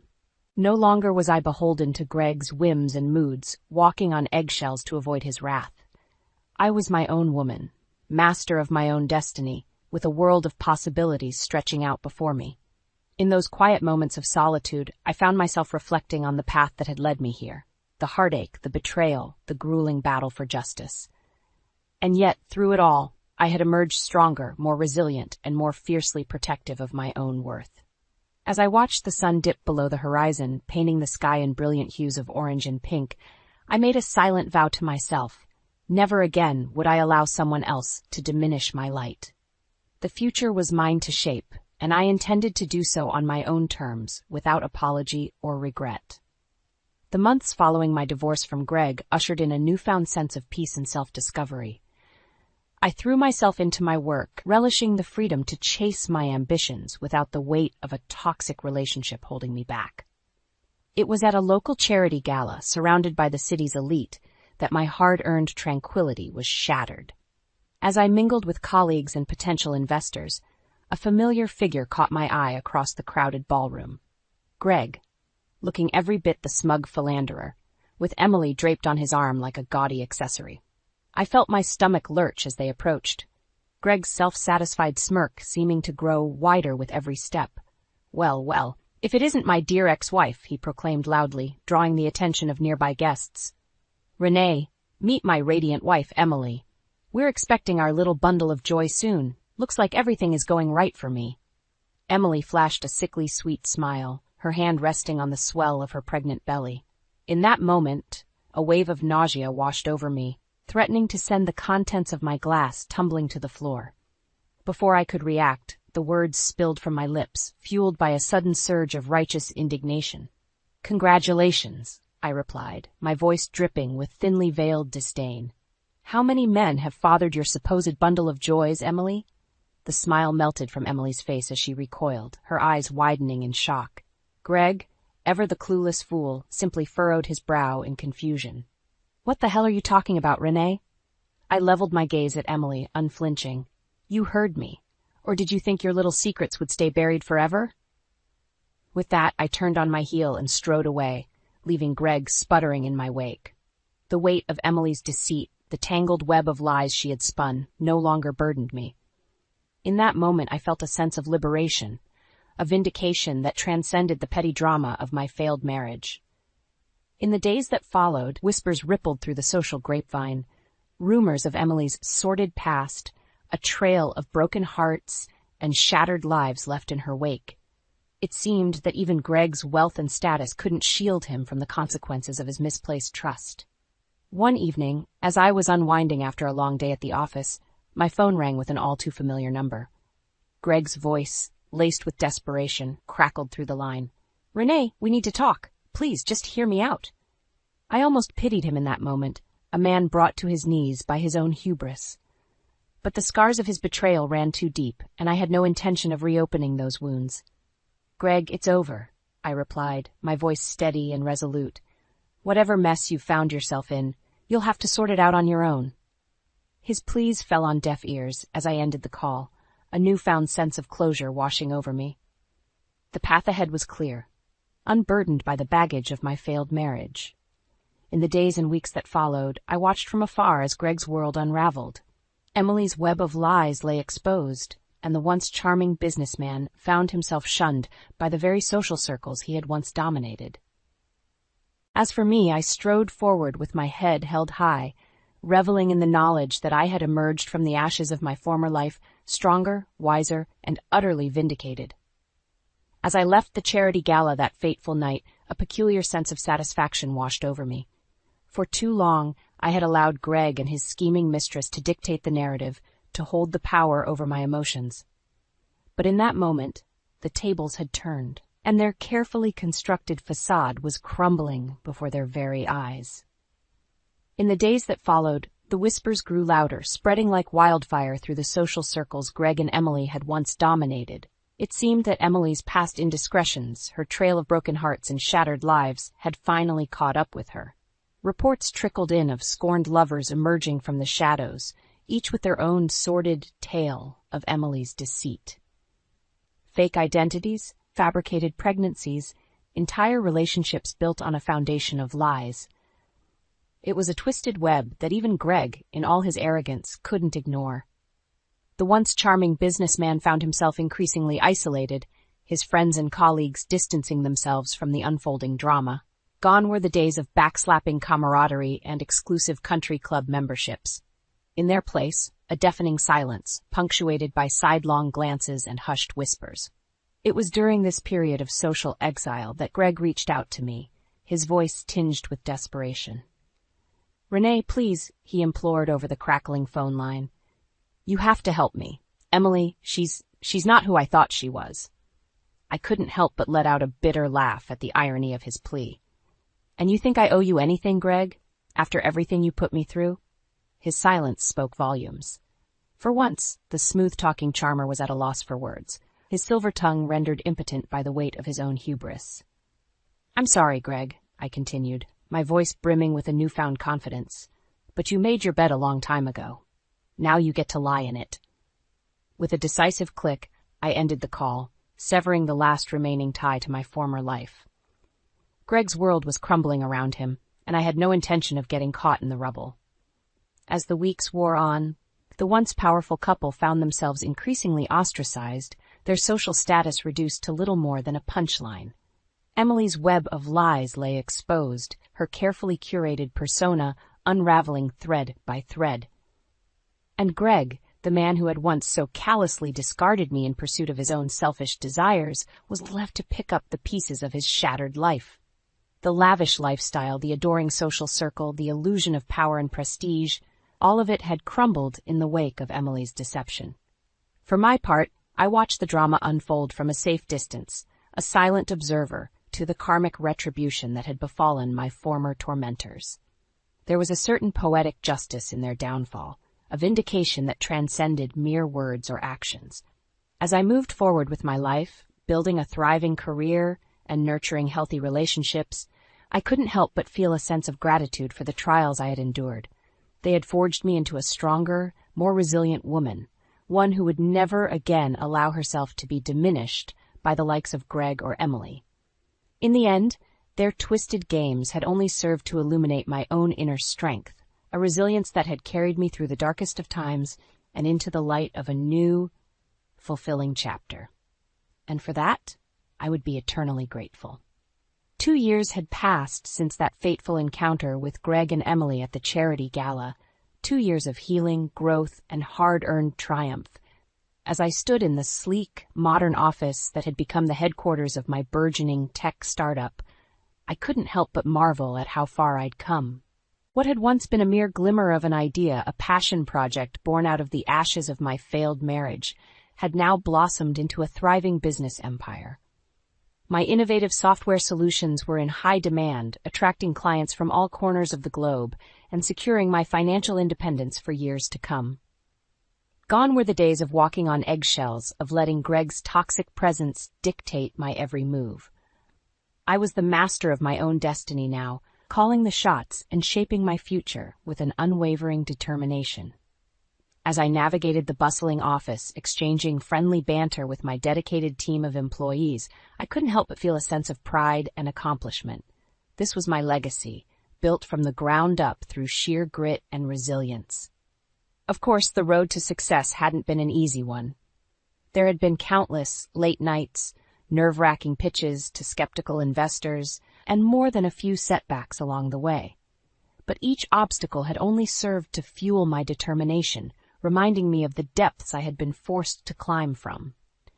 In stark contrast to my own ascent, Greg's fortunes had taken a decidedly different turn.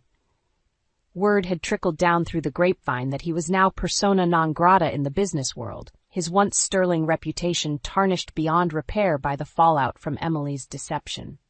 Jobless and shunned by his former social circles, Greg had become little more than a cautionary tale, a reminder of the perils of unchecked arrogance and poor judgment. Part of me almost pitied the man, reduced to a mere shadow of his former self. Almost. The truth was I had long since moved past any lingering bitterness or resentment towards my ex-husband. His actions, while reprehensible, had ultimately served as the catalyst for my own personal revolution, forcing me to shed the shackles of my former meek existence and embrace the strong, self-assured woman I had become. As I stepped out onto the balcony of my corner office, taking in the breathtaking view of the city skyline, I couldn't help but feel a sense of profound gratitude for the winding path that had led me here. The heartache, the betrayal, the grueling battles, they had all been necessary steps on my journey towards true fulfillment. A gentle knock at the door broke me from my reverie, and I turned to find Nathan, my new romantic partner, standing in the doorway with a warm smile. Nathan, with his kind eyes and unwavering support, had been a beacon of light during those darkest days, a reminder that not all men were cut from the same cloth as Greg. "Ready for our dinner reservation?" he asked, his voice laced with affection. I nodded, slipping my hand into his as we made our way out of the office. For the first time in what felt like an eternity, I was truly, blissfully content. not just with my professional achievements, but with the person I had become. As we strolled through the city streets, surrounded by the hustle and bustle of urban life, I couldn't help but feel a sense of hope and optimism for the future. The shadows of my past had been banished, replaced by a newfound appreciation for the present and all the wonders it had to offer. Greg and Emily were mere footnotes in my story now, relics of a chapter best left behind. The path ahead was mine to forge, unencumbered by the weight of past mistakes or regrets. And with each step forward, I felt myself growing stronger, more resilient, and more confident in my ability to conquer whatever obstacles life might throw my way. I wiped the flour from my hands, inhaling the sweet aroma of freshly baked cookies wafting through my kitchen. The front door creaked open, and I turned to see Derek sauntering in, his trademark charming smile plastered across his face. "Hey, darling, smell those cookies, but I have something even sweeter for you," he said, his eyes twinkling with mischief. I couldn't help but smile back, even as a flicker of unease passed through me. There was something off about his expression, a darkness lurking beneath the surface that I couldn't quite place. "Oh, and what might that be?" I asked, trying to keep my tone light. Derek reached into his pocket and pulled out a small velvet box. My heart skipped a beat as he dropped to one knee. "Emma Rowland, will you marry me?" The world seemed to stop. This was everything I'd ever dreamed of, wasn't it? Yet that nagging feeling of doubt persisted. "Derek, I don't know what to say," I stammered. His smile faltered for a moment. "Say yes. Of course. We're perfect together, Emma. Think about it. The successful marketing exec and the talented baker. We'll be unstoppable." I hesitated, my hand unconsciously moving to rest on my slightly swollen belly. We'd only known each other for 6 months, and I was already 3 months pregnant. It all felt so fast. "What about the baby?" I asked softly. Derek's eyes hardened for a split second before his charm offensive kicked back in. "That's why this is perfect timing, sweetheart. We'll be a real family." I took a deep breath, pushing my doubts aside. "Yes, Derek. Yes, I'll marry you." He slipped the ring on my finger and pulled me into a kiss. It should have been magical, but something felt off. The next few weeks passed in a whirlwind of wedding preparations. I was at my parents' house, discussing flower arrangements with my mother, when my phone buzzed with a text from Derek. "Sorry, babe. Late meeting. Don't wait up." I frowned, showing the message to my mom. "That's the 3rd time this week," I said. Mom patted my hand. "I'm sure he's just busy with work, dear. Planning a wedding and preparing for a baby is a lot of stress."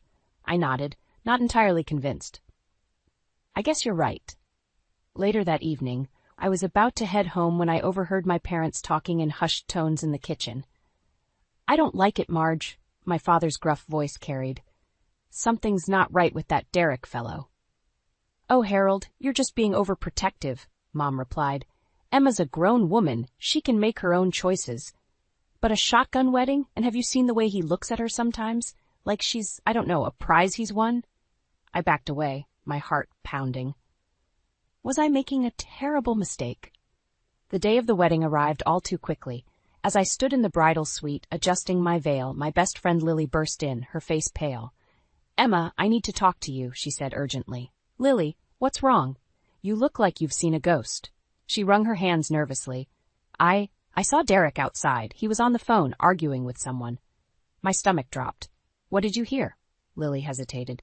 He said, "Don't worry, baby. Once we're married, I'll have access to her trust fund. Then we can be together." The room spun around me. I clutched the vanity for support, my mind reeling. "Emma?" Lily's voice sounded far away. "What do you want to do?" I looked at my reflection in the mirror, at the hopeful bride staring back at me. In that moment, I knew I had a choice to make, one that would change the course of my life forever. "I need to talk to Derek," I said, my voice surprisingly steady. "Right now." I stared at the positive pregnancy test, a mix of joy and dread swirling in my stomach.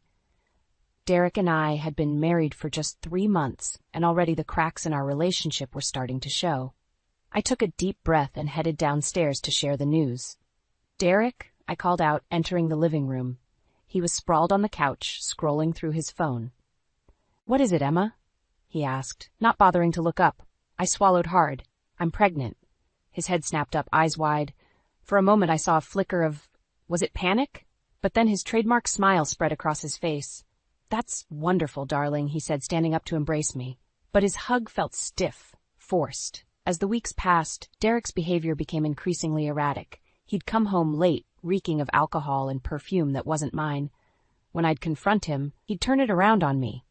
"You're being paranoid, Emma," he'd snap. "This pregnancy is making you crazy." One night, I was folding laundry when his phone buzzed on the nightstand. I shouldn't have looked, but something compelled me. The text message preview made my blood run cold. "Can't wait to see you tonight, baby. Don't forget the champagne. R." My hands shook as I put the phone down.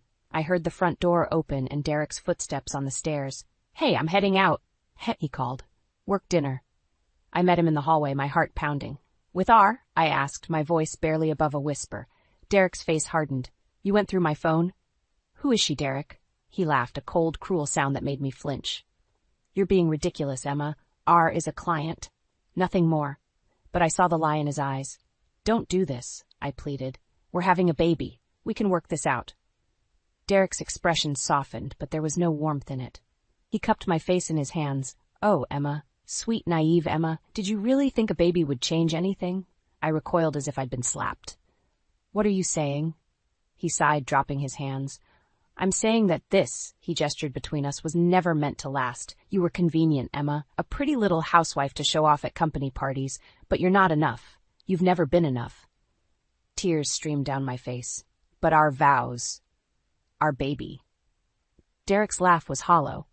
"Vows are just words, Emma. And as for the baby," he shrugged, "well, I'm sure you'll make a wonderful single mother." With that, he turned and walked out the door, leaving me standing there, shattered and alone. The next few days passed in a blur of tears and sleepless nights. I was curled up on the couch when the doorbell rang. It was Margaret, Derek's mother. "Emma, dear," she said, pulling me into a hug. "I came as soon as I heard. How are you holding up?" I broke down in her arms, sobbing out the whole story.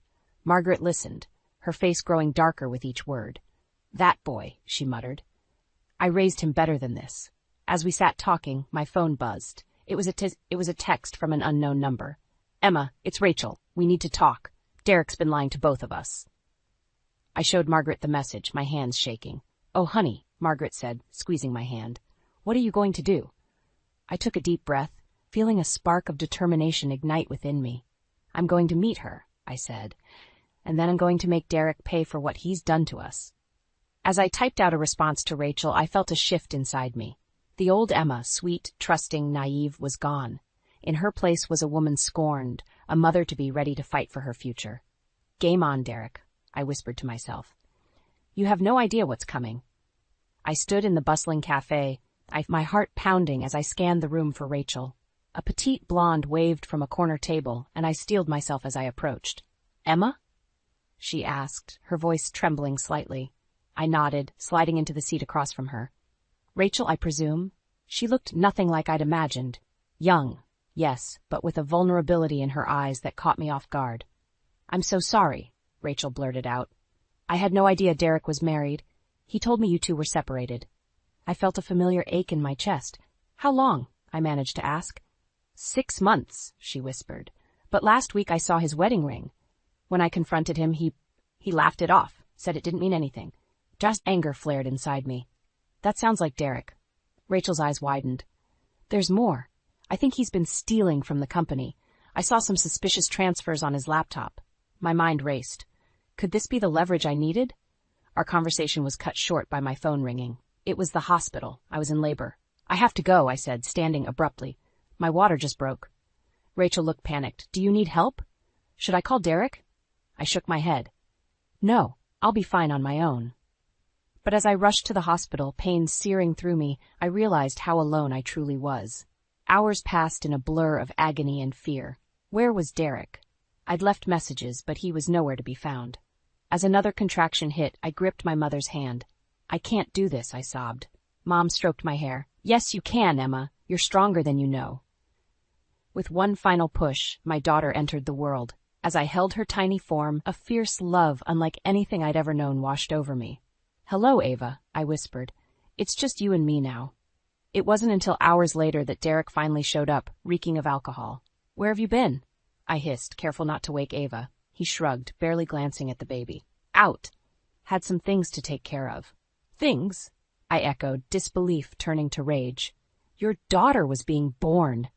Derek's eyes hardened. Don't start, Emma. I'm here now, aren't I?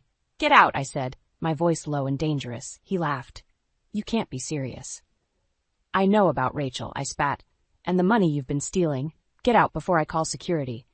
For a moment, fear flashed across Derek's face. Then his mask of indifference slipped back into place. Fine, he sneered. Have fun playing single mom. We both know you can't handle it. As he stormed out, I felt a strange mix of relief and terror. What had I done? The next few days were a haze of sleepless nights and tearful phone calls. My parents were a godsend, helping with Ava and offering words of encouragement. You've got this, sweetheart, Dad said one evening as I struggled to soothe a colicky Ava. One day at a time. A week after bringing Ava home, I received a text from Rachel. Emma, I have proof of Derek's embezzlement. Meet me tomorrow? As I typed my reply, a plan began to form in my mind. Derek had taken so much from me, my trust, my security, my dreams of a happy family. But I refused to let him take my future. I looked down at Ava, peacefully sleeping in her bassinet. We're going to be okay, little one, I whispered. Mommy's going to make sure of it. With newfound determination, I began to plot my revenge. Derek had no idea what was coming, but he was about to learn that hell hath no fury like a woman scorned, especially when that woman is a mother protecting her child. The first few months of single motherhood were a blur of sleepless nights and tear-stained onesies. Ava was colicky, and I was a mess. But with each passing day, I found a strength I never knew I had. One particularly rough morning, as I rocked a wailing Ava, my mom appeared at my door with a casserole and a determined look. Emma, honey, she said, taking Ava from my arms. You need a break. Go take a shower, I've got this. I hesitated, but the allure of hot water and 5 minutes of peace was too tempting to resist. As I stood under the spray, I felt the weight of the past few months wash over me. I sobbed, letting out all the pain and frustration I'd been holding in. When I emerged, feeling somewhat human again, I found Mom in the kitchen, Ava peacefully sleeping in her arms. How did you do that? I asked, amazed. She smiled. Years of practice, dear. Now sit down. We need to talk about your future. Over the next hour, we hatched a plan. I'd start a small baking business from home, allowing me to care for Ava while earning an income. It was terrifying and exhilarating all at once. Weeks passed, and word of my baked goods spread through the neighborhood. I was exhausted but fulfilled, finally feeling like I was regaining control of my life. Then, on a crisp autumn morning, everything changed. I was elbow-deep in cookie dough when there was a knock at the door. I opened it to find Derek standing there, looking haggard but still infuriatingly handsome. What are you doing here? I asked, my voice cold. He ran a hand through his hair. I need your help, Emma. I've lost everything. My job, my apartment. Rachel left me. I felt a twisted sense of satisfaction, quickly followed by anger. And that's my problem because I'm still Ava's father, he said, his eyes pleading. I want to make things right, for her. I was about to slam the door in his face when Ava toddled into view. Dada? She said, her little face lighting up. My heart clenched. I couldn't deny her a relationship with her father, no matter how much I wanted to. You can see her, I said finally, but on my terms, and you need to get your life together first. Derek nodded eagerly. I will, I promise. Thank you, Emma. As he left, I felt a mix of emotions churning inside me. Had I made the right decision? That night, as I was going through some old papers, I stumbled upon our joint bank statements. Something caught my eye. A series of large withdrawals made just before our separation. With growing horror, I realized Derek had emptied our savings account. Fury coursed through me. How dare he come here, playing the repentant father, when he'd stolen our daughter's future? I called my parents, my voice shaking with rage as I explained what I'd discovered. Oh, sweetheart, Dad said, his voice grave. You need to talk to a lawyer. This changes everything. The next morning, I made 2 calls. The first was to a highly recommended divorce attorney. The second was to Derek. We need to talk, I said when he answered. And this time you're going to tell me the whole truth, or so help me, you'll never see Ava again. There was a long pause before Derek replied, his voice uncharacteristically small. Okay, Emma, you're right. It's time you knew everything. As I hung up, I felt a strange calm settle over me. This was it, the moment that would define our future. I looked at Ava, playing happily with her blocks, blissfully unaware of the storm brewing. "It's gonna be okay, baby girl," I whispered, more to myself than to her. "Mommy's gonna make sure of it." With renewed determination, I began to prepare for the battle ahead. Derek had no idea what was coming, but I was ready. It was time to fight for the future Ava and I deserved. The aroma of freshly baked cinnamon rolls filled the air as I put the finishing touches on Ava's birthday cake. 5 years had passed since that fateful day when Derek walked out on us, and life had taken unexpected turns. "Mommy, is it time yet?" Ava's excited voice called from the living room. I smiled, my heart swelling with love. "Almost, sweetie. Why don't you help Grandma set the table?" As I watched Ava skip off, I marveled at how far we'd come. My little home bakery had flourished thanks to word of mouth and a loyal customer base. It wasn't always easy, but we were making it work. The doorbell rang, and I wiped my hands on my apron before answering. To my surprise, it wasn't a guest for Ava's party, but a smartly dressed woman I didn't recognize. "Emma Rowland?" she asked, her tone professional. I nodded, a knot forming in my stomach. "I'm Olivia Chen from Le Petit Gâteau. We've heard great things about your baking, and we'd like to offer you a position as our new pastry chef." My jaw dropped. Le Petit Gâteau was one of the most prestigious restaurants in the city. This was the opportunity of a lifetime. I'm flattered," I stammered. "But I have a daughter to consider and my home business." Olivia smiled warmly. "We understand. The position comes with flexible hours and a substantial salary increase. Why don't you come by tomorrow for a trial run?" As she left, my mind was reeling. This could change everything for Ava and me. But could I really balance it all? The party was a whirlwind of laughter and sugar-fueled excitement. As I watched Ava blow out her candles, I made a silent wish for guidance. The next day, I dropped Ava off at school and headed to Le Petit Gâteau, my stomach in knots. The kitchen was a hive of activity, and I threw myself into the work, losing track of time as I created delicate pastries and intricate desserts. It wasn't until I glanced at the clock that I realized with horror that I was late picking up Ava. I rushed out, apologizing profusely to the head chef. When I arrived at the school, Ava was sitting alone on the steps, her little face tear-stained. "I'm so sorry, baby," I said, pulling her into a hug. "Mommy lost track of time." Ava's lower lip trembled. "You forgot about me?" Her words pierced my heart. "Never, sweetheart. I could never forget about you." As we drove home, I wrestled with my decision. The job was amazing, but at what cost? Just as we pulled into our driveway, my phone rang. It was Olivia, offering me the position. "We were impressed with your work today," she said. "We'd love to have you join our team." I took a deep breath, about to decline, when Ava spoke up from the back seat. "Mommy, did you make yummy cakes today?" I smiled at her through the rearview mirror. "I did, sweetie. How would you feel if Mommy made cakes at a fancy restaurant sometimes?" Ava's eyes lit up. "Can I come and taste them?" Suddenly, I saw a way forward. "Olivia," I said into the phone, "I'd love to accept, but I need to discuss some terms about my schedule." After hanging up, I turned to Ava. "How about we celebrate with some ice cream?" As we sat at the kitchen table, enjoying our sundaes, I felt a renewed sense of purpose. We could make this work. I could have my career and be there for Ava. But just as I was basking in this moment of triumph, a familiar face caught my eye through the window.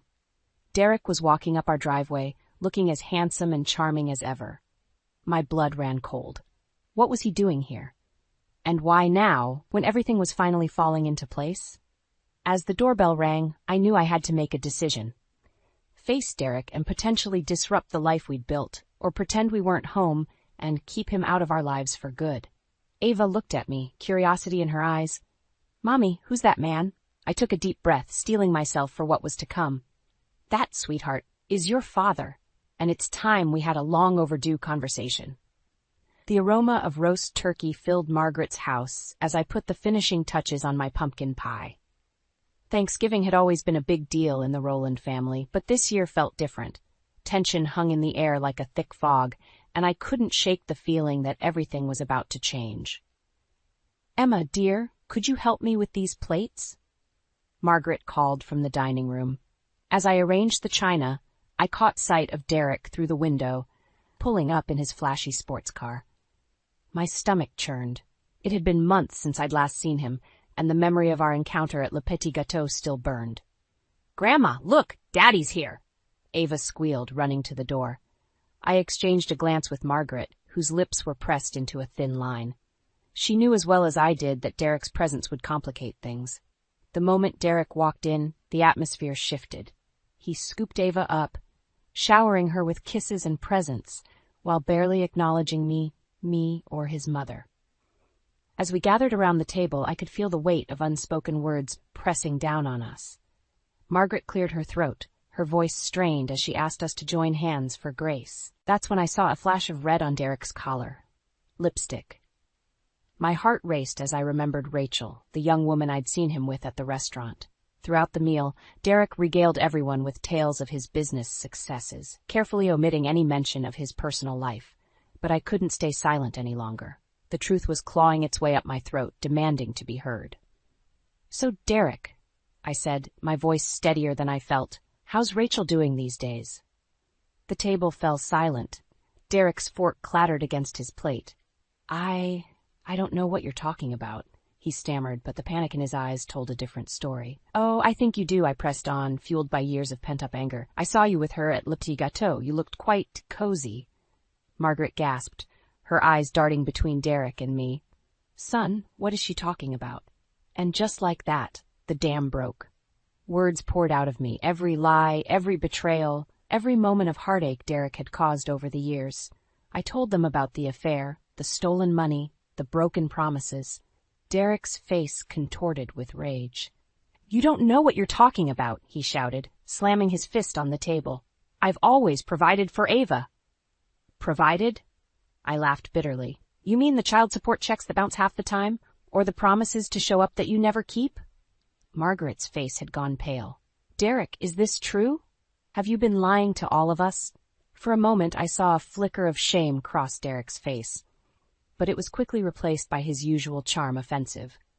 "Mom, you know me," he said, reaching for Margaret's hand. "Emma's just bitter. She's always been jealous of my success." But Margaret pulled away, her eyes filled with a mixture of hurt and disappointment.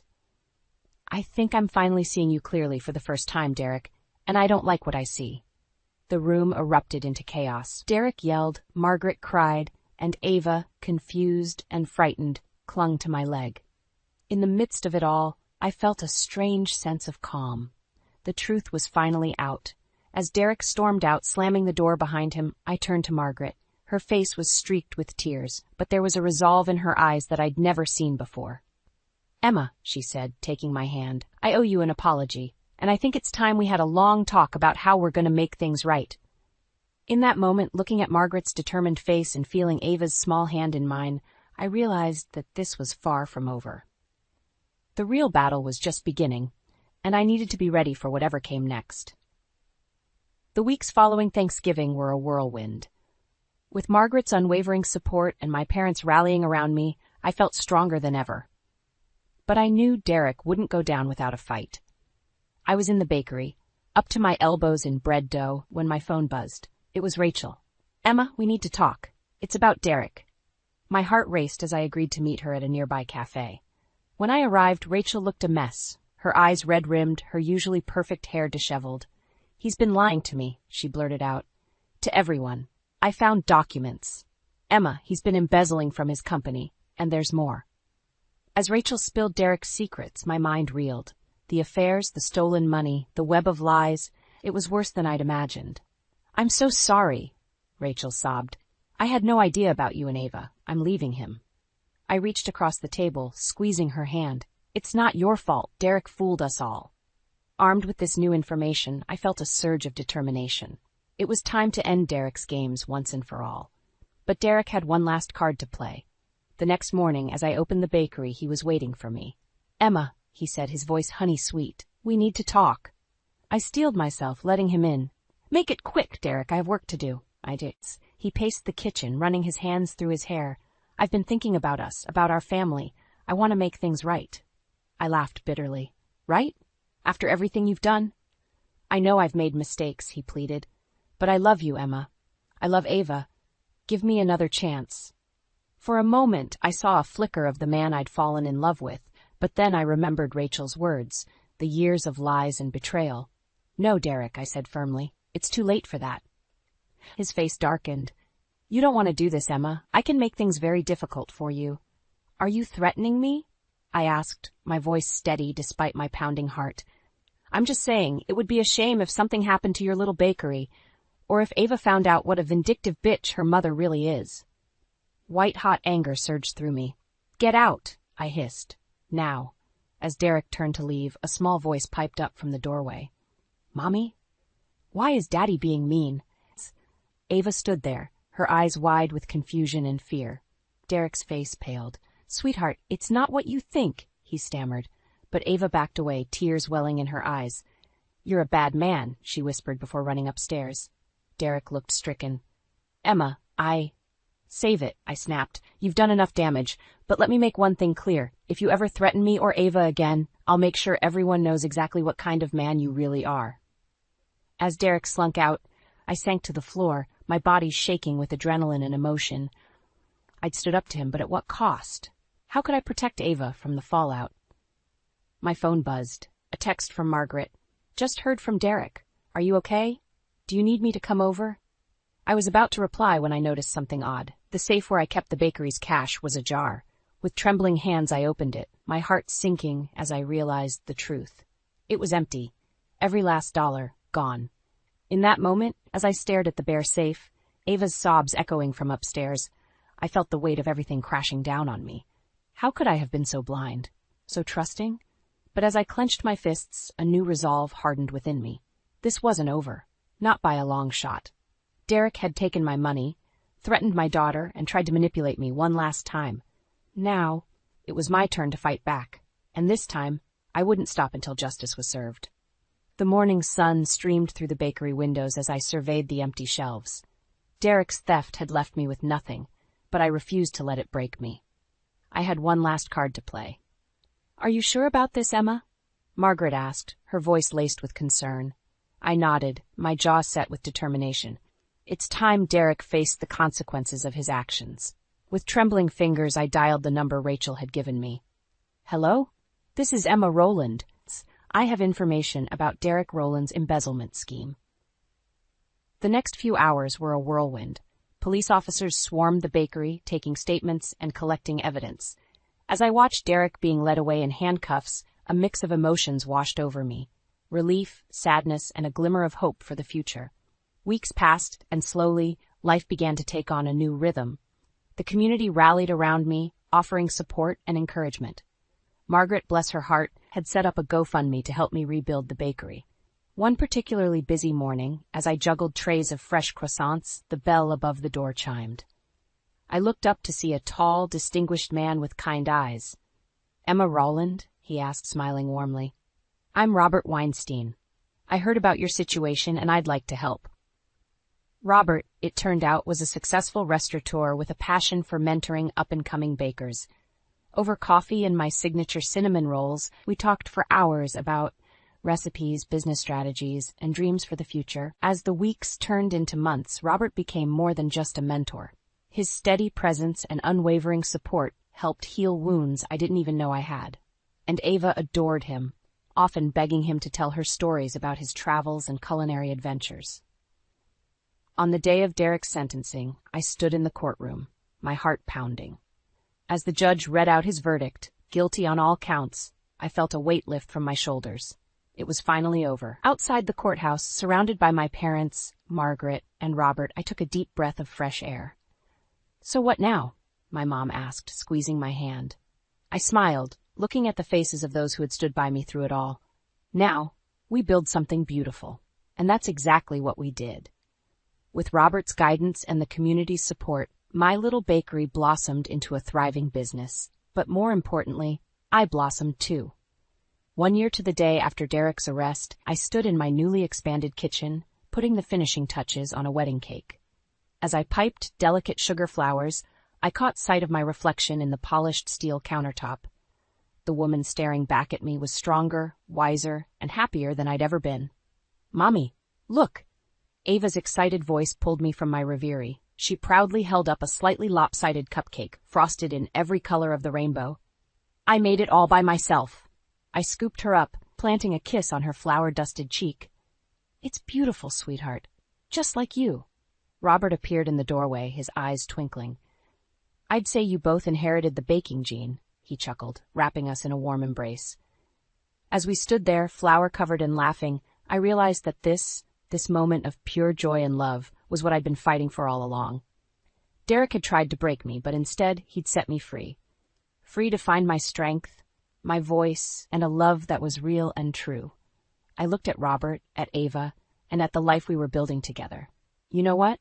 I said, my heart full to bursting. I think it's time for a celebration. Who wants to help me bake a new beginnings cake? As Ava cheered and Robert rolled up his sleeves, I felt a sense of peace wash over me. The road had been long and painful, but it had led me here, to a place of love, strength, and endless possibilities. And for that, I was grateful. Life, I realized, was a lot like baking. Sometimes you had to endure the heat to create something truly sweet. And this was the sweetest victory of all. During a seemingly innocuous family dinner, the conversation flowed as usual. My husband Todd discussing his work at the insurance firm, our teenage son Aaron rambling about his latest video game obsession. That's when I noticed Todd's demeanor shift, his eyes darting furtively as he excused himself from the table, whispering into his phone in the hallway. Sarah, I promise, we'll start fresh soon. Just be patient a little longer. My heart pounded in my chest as the weight of his words sank in. Sarah?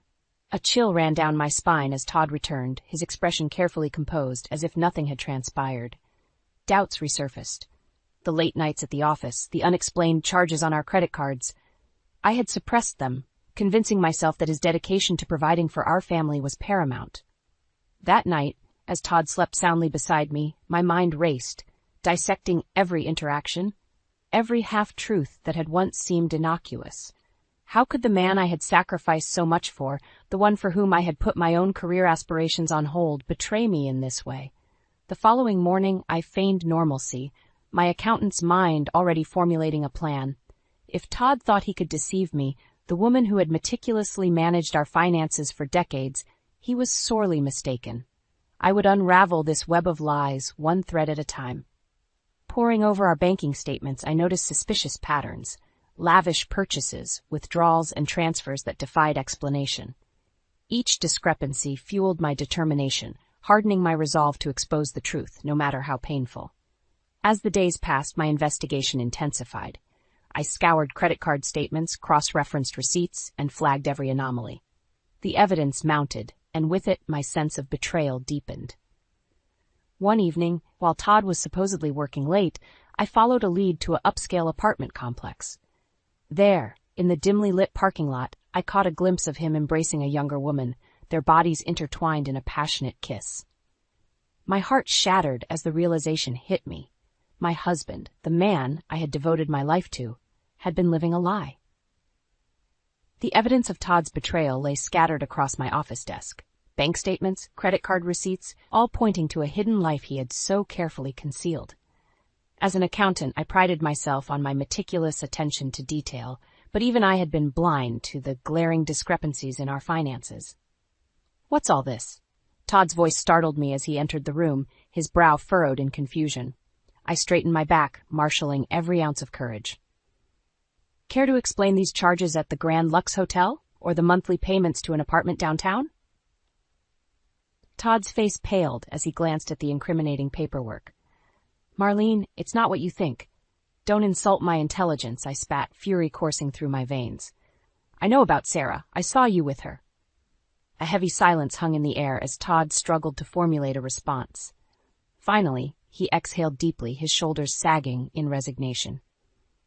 I never meant to hurt you. It just happened. It just happened? I echoed incredulously. You've been living a double life, betraying me and our family with your lies and infidelity. Todd's eyes pleaded with me, but I had no sympathy left to offer. I made mistakes, terrible mistakes, but we can work through this, I swear. I let out a bitter laugh. Work through this?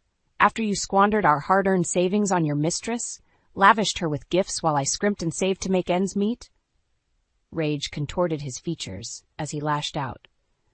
You think it was easy, living with a woman so consumed by her work, always crunching numbers, never having time for me? His words stung, but I refused to let him shift the blame. That's no excuse for what you've done. I sacrificed my own ambitions to support your career, and this is how you repay me? Todd's head dropped, his shoulders slumping in defeat. I'm sorry, Marlene, I've made a mess of everything. Sorry doesn't cut it, I said coldly, gathering the damning evidence. Not anymore. As I brushed past him, our eyes met briefly, and in that moment, I saw the depth of his regret. But it was too little, too late. The man I had loved, the one I had trusted implicitly, was nothing more than a stranger cloaked in deceit. I knew then that there was no turning back. The scales had fallen from my eyes, and I would stop at nothing to regain what was rightfully mine: my dignity, my independence, and my future. In the days following my confrontation with Todd, a heavy pall hung over our once happy home. The warmth and laughter that had once filled its walls were now replaced by a suffocating silence, punctuated only by the occasional heated exchange. I want a divorce, I stated flatly one evening, my hands trembling with a mixture of fear and resolve. Todd's eyes widened in disbelief. You can't be serious, Marlene, after everything we've been through? You did this? I shot back, gesturing to the emptiness that now surrounded us. Your lies, your betrayal, they destroyed our marriage. He shook his head vehemently. We can work it out. I'll do anything. Just don't throw away our family like this. But his pleas fell on deaf ears. The damage had been done, and the trust that had once bound us together lay in tatters. I knew, deep down, that there was no salvaging what remained of our broken union. Steeling my nerves, I contacted a divorce lawyer, a formidable woman named Rachel, who promised to fight for my fair share. As we pored over the financial records, a clearer picture of Todd's deception emerged. Lavish gifts, exotic vacations, all funded by our hard-earned savings. He treated her like a queen while I struggled to make ends meet, I confided in Rachel, my voice thick with emotion. Her eyes narrowed with determination. We'll make sure he pays for every penny, Marlene. This is just the beginning. True to her word, Rachel guided me through the labyrinth of legal proceedings, ensuring that every asset, every hidden account was laid bare. With each revelation, I felt a twisted sense of vindication, knowing that Todd's carefully constructed facade was crumbling around him. Yet, even as the evidence mounted, a part of me still clung to the memories of the man I had once loved. The charming, devoted husband who had promised to cherish me forever. How could someone I had trusted so implicitly have become such a stranger? In my darkest moments, I found solace in the company of my closest friend, Jenna. Over countless cups of coffee, she listened patiently as I poured out my pain, my anger, and my doubts. You're doing the right thing, Marlene, she would reassure me, her warm embrace offering a brief respite from the storm that raged within. He doesn't deserve your loyalty after what he's done. Her words, though harsh, rang true. Todd had shattered the sacred vows that had once bound us, and there was no turning back. As the divorce proceedings gained momentum, I could feel the weight of his betrayal slowly lifting from my shoulders, replaced by a newfound sense of purpose. I would emerge from this ordeal stronger, wiser, and above all, unbroken. The road ahead might be long and uncertain, but I knew that with each step I was reclaiming the life that had once been so callously stolen from me. As the days turned into weeks, the weight of Todd's betrayal seemed to bear down on me more heavily with each passing moment. Despite the support of my dear friend Jenna, I found myself drowning in a sea of doubt and anger, struggling to make sense of the life I had once known. It was during one of our coffee dates that Jenna broached a subject I had been too afraid to confront. "Have you considered hiring a private investigator?" she asked gently, her eyes filled with concern. I recoiled at the suggestion, my mind immediately conjuring up images of seedy detectives and sordid affairs laid bare. "I'm not sure I want to know any more than I already do." Jenna reached across the table, her warm hand enveloping mine. "Marlene, you deserve the truth, all of it. Isn't it better to have the facts than to be haunted by uncertainty?" Her words struck a chord, and I knew she was right. As painful as it might be, I needed to uncover the full extent of Todd's betrayal to finally shed light on the secrets he had kept hidden for so long. With Jenna's help, I tracked down a reputable private investigator, a no-nonsense woman named Samantha, who promised to handle my case with discretion and professionalism. "Just tell me what you need, and I'll get to the bottom of it," she assured me during our initial consultation. I steeled myself, listing off the details I had uncovered: the mysterious apartment, the unexplained charges, and the elusive woman named Sarah. Samantha nodded, her keen eyes taking in every detail. "Leave it to me," she said with a confident nod. True to her word, within a matter of days, Samantha had unearthed a trove of damning evidence. Surveillance photos captured Todd's clandestine meetings with a woman identified as Clarice, a younger, stunning brunette who appeared to be his mistress. "He's been lavishing her with gifts, jewelry, designer clothes, all paid for with your money," Samantha reported grimly, sliding a stack of incriminating receipts across the table. As I pored over the evidence, my hands trembled with a potent mix of rage and heartbreak. This Clarice was no mere fling. Todd had been leading an entire double life, one funded by the very savings I had worked so tirelessly to build. "That bastard," I spat, hot tears of anger stinging my eyes. "He's going to pay for every single lie." Samantha's expression hardened with determination. "We'll make sure of it. This is just the beginning." With the truth laid bare before me, I felt a newfound sense of resolve coursing through my veins. No longer would I be the naive, trusting wife, blindly following the path laid out for me. This time, I would be the one calling the shots, and Todd would soon learn the true cost of his deceit. Armed with the damning evidence gathered by Samantha, I felt a newfound determination coursing through my veins. It was time to confront Todd and his mistress head-on, to strip away the veil of lies that had shrouded our lives for far too long. With Jenna by my side for moral support, we made our way to the upscale apartment complex where Clarice resided. My heart pounded with a mixture of anger and trepidation as we approached the sleek glass doors, the weight of what I was about to do bearing down on me. "Are you sure about this, Marlene?" Jenna asked, her voice laced with concern. I took a deep breath, steadying my resolve. He needs to face the consequences of his actions.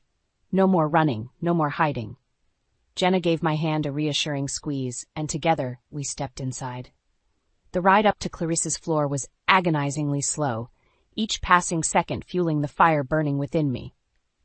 When the elevator doors finally opened, I strode down the plush hallway with purpose, my heels clicking against the marble floor like a metronome counting down to the inevitable confrontation. I rapped sharply on the door, my knuckles stinging from the force of my blows. Moments later, it swung open, revealing a startled Clarice, clad in a silk robe, her perfectly coiffed hair mussed from what was undoubtedly a passionate tryst with my husband. "Marlene?" she gasped, her eyes widening in shock. "What are you doing here?" Before I could respond, Todd appeared behind her, his expression a mixture of guilt and defiance. "Marlene, this isn't what it looks like." "Save it," I spat, shoving past Clarice and into the lavish apartment. "I know everything, the lies, the affairs, the money you've been funneling to support your little mistress here." Clarice's mouth fell open in outrage. "How dare you barge in here and make accusations? Todd loves me and we're going to be together." A bitter laugh escaped my lips. "Is that what he told you? That he'd leave his wife and family for a pretty little thing like you?"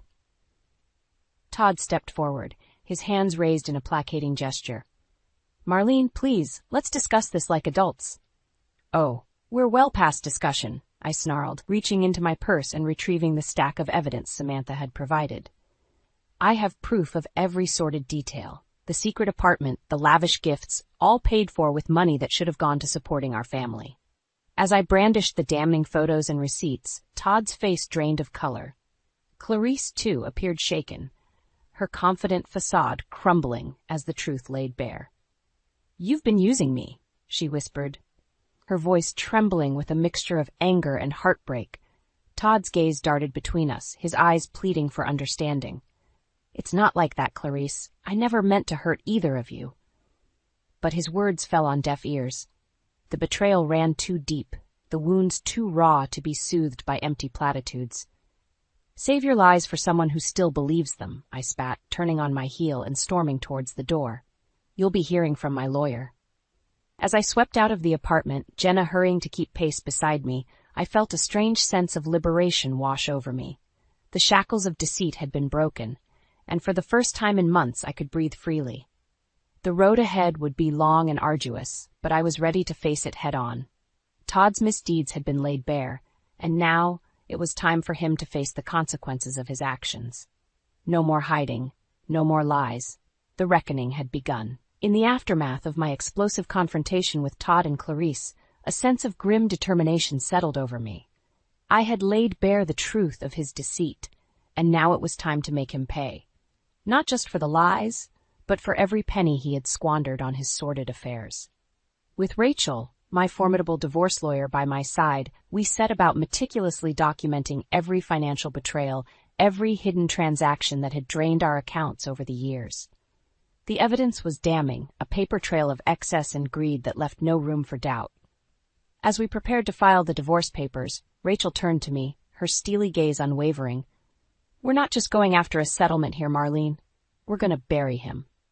Her words sent a chill down my spine, but I knew she was right.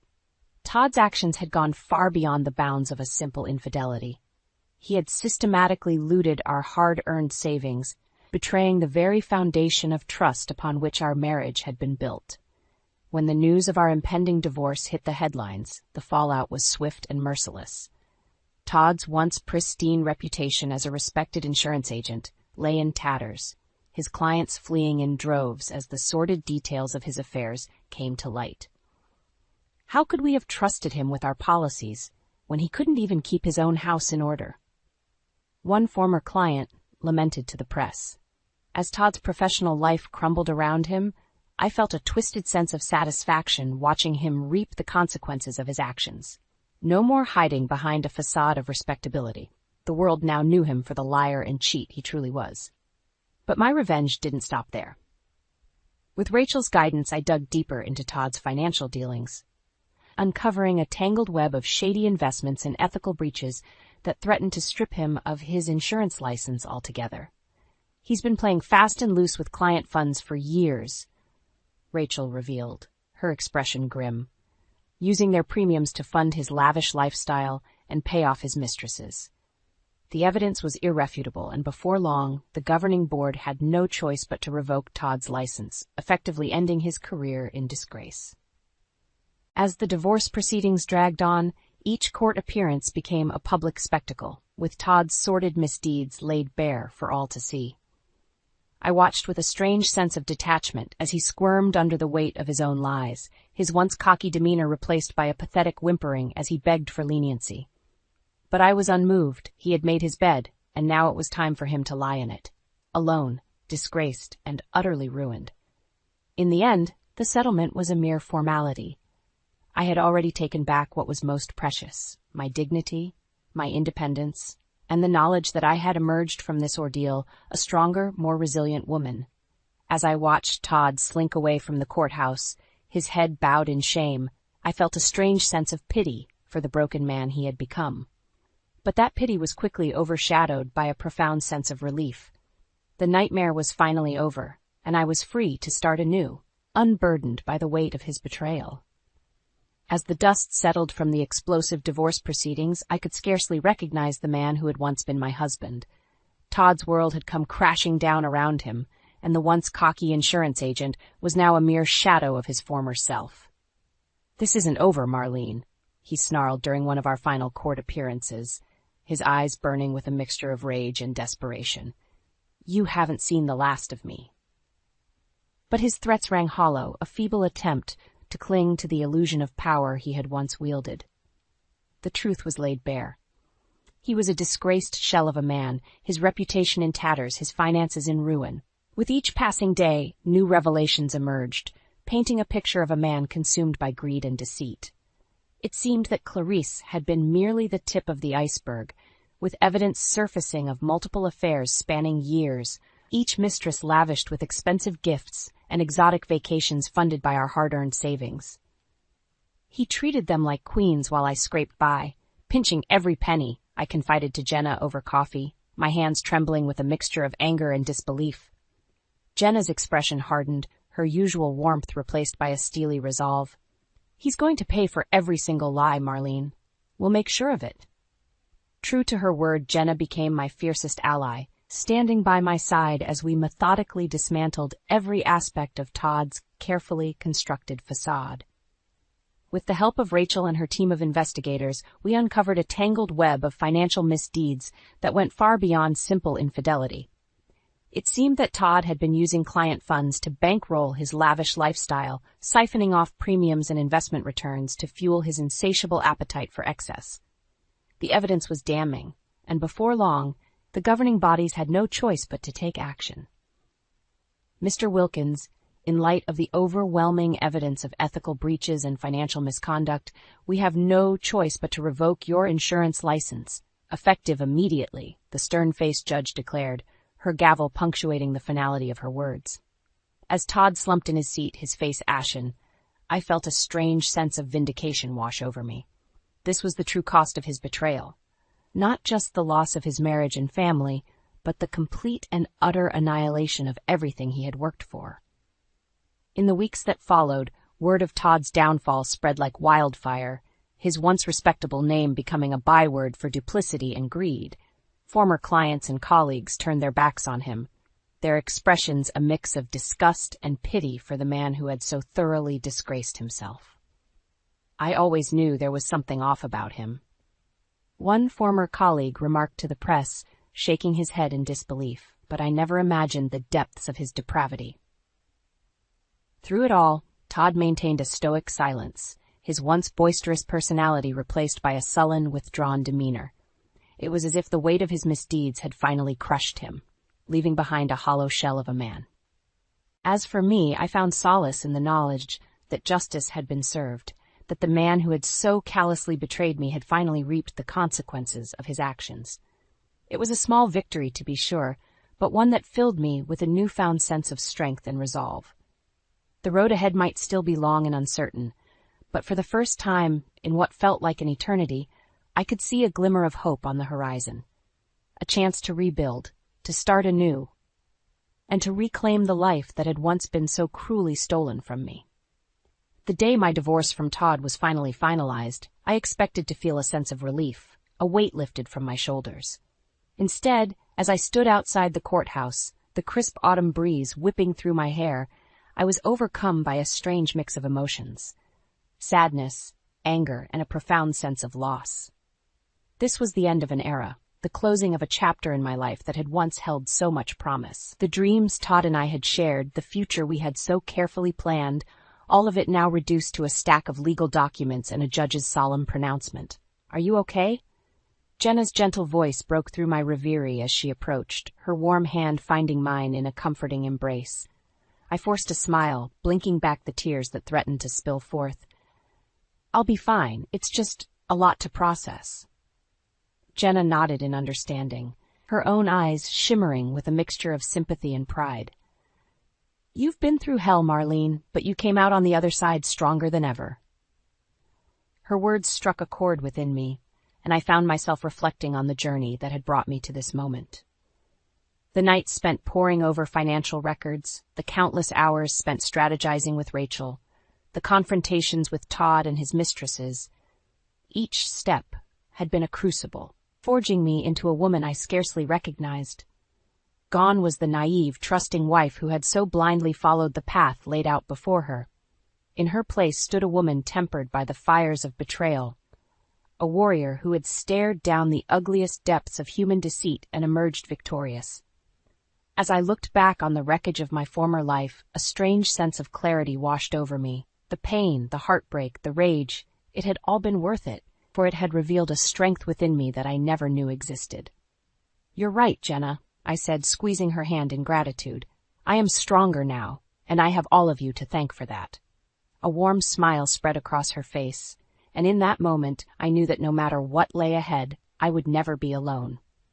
The bonds forged in the fires of this ordeal were unbreakable, a sisterhood born of shared struggle and unwavering support. In the days and weeks that followed, I found myself slowly but surely reclaiming the pieces of the life that had been shattered by Todd's betrayal. With the financial settlement secured, I was finally able to breathe freely, unburdened by the weight of his deceit. Bit by bit, I began to rebuild. exploring new interests and rekindling long-forgotten passions. The accounting firm I had once abandoned in pursuit of Todd's dreams welcomed me back with open arms, and I found myself relishing the familiar rhythm of crunching numbers and analyzing spreadsheets. But even as I immersed myself in work, a part of me yearned for something more. A connection. A chance to open my heart once again to the possibility of love and companionship. It was during a chance encounter at a local coffee shop that I met him. A kind-eyed stranger whose warm smile and easy laughter immediately put me at ease. As we fell into easy conversation, I found myself captivated by his gentle spirit and unwavering integrity, qualities that had been so sorely lacking in my previous relationship. Slowly, cautiously, I began to let my guard down, allowing myself to be vulnerable in a way I hadn't been in years. And though the road ahead was uncertain, I knew that this time I would walk it with my eyes wide open, my heart fortified by the lessons of the past. For the first time in what felt like an eternity, I could see a future unfurling before me, one filled with promise and possibility. The shadows of Todd's betrayal still lingered, but they no longer held the power to consume me.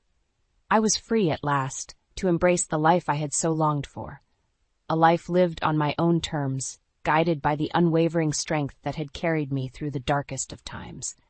And as I stepped forward into the unknown, I did so with a renewed sense of purpose, my head held high and my spirit unbroken. I stared at my reflection in the bathroom mirror, my hands trembling as I gripped the edge of the sink.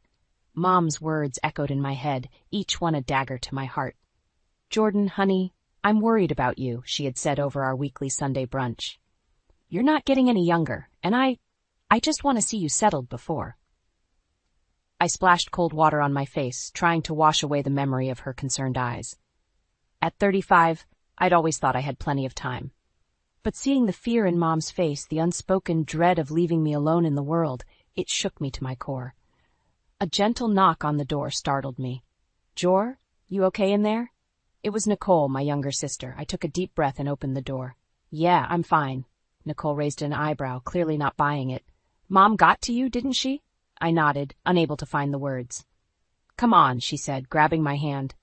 "Let's grab a coffee. You look like you need it."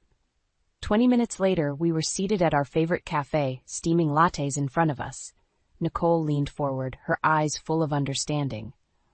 "Look, I know Mom means well, but you can't let her pressure you into something you're not ready for." I sighed, wrapping my hands around the warm mug. "It's not just that, Nick. You should have seen her face. She's scared, and I can't help but feel like I'm letting her down." "You're not letting anyone down," Nicole insisted. "You have a great career, your own place, you're doing just fine. But what if she's right?"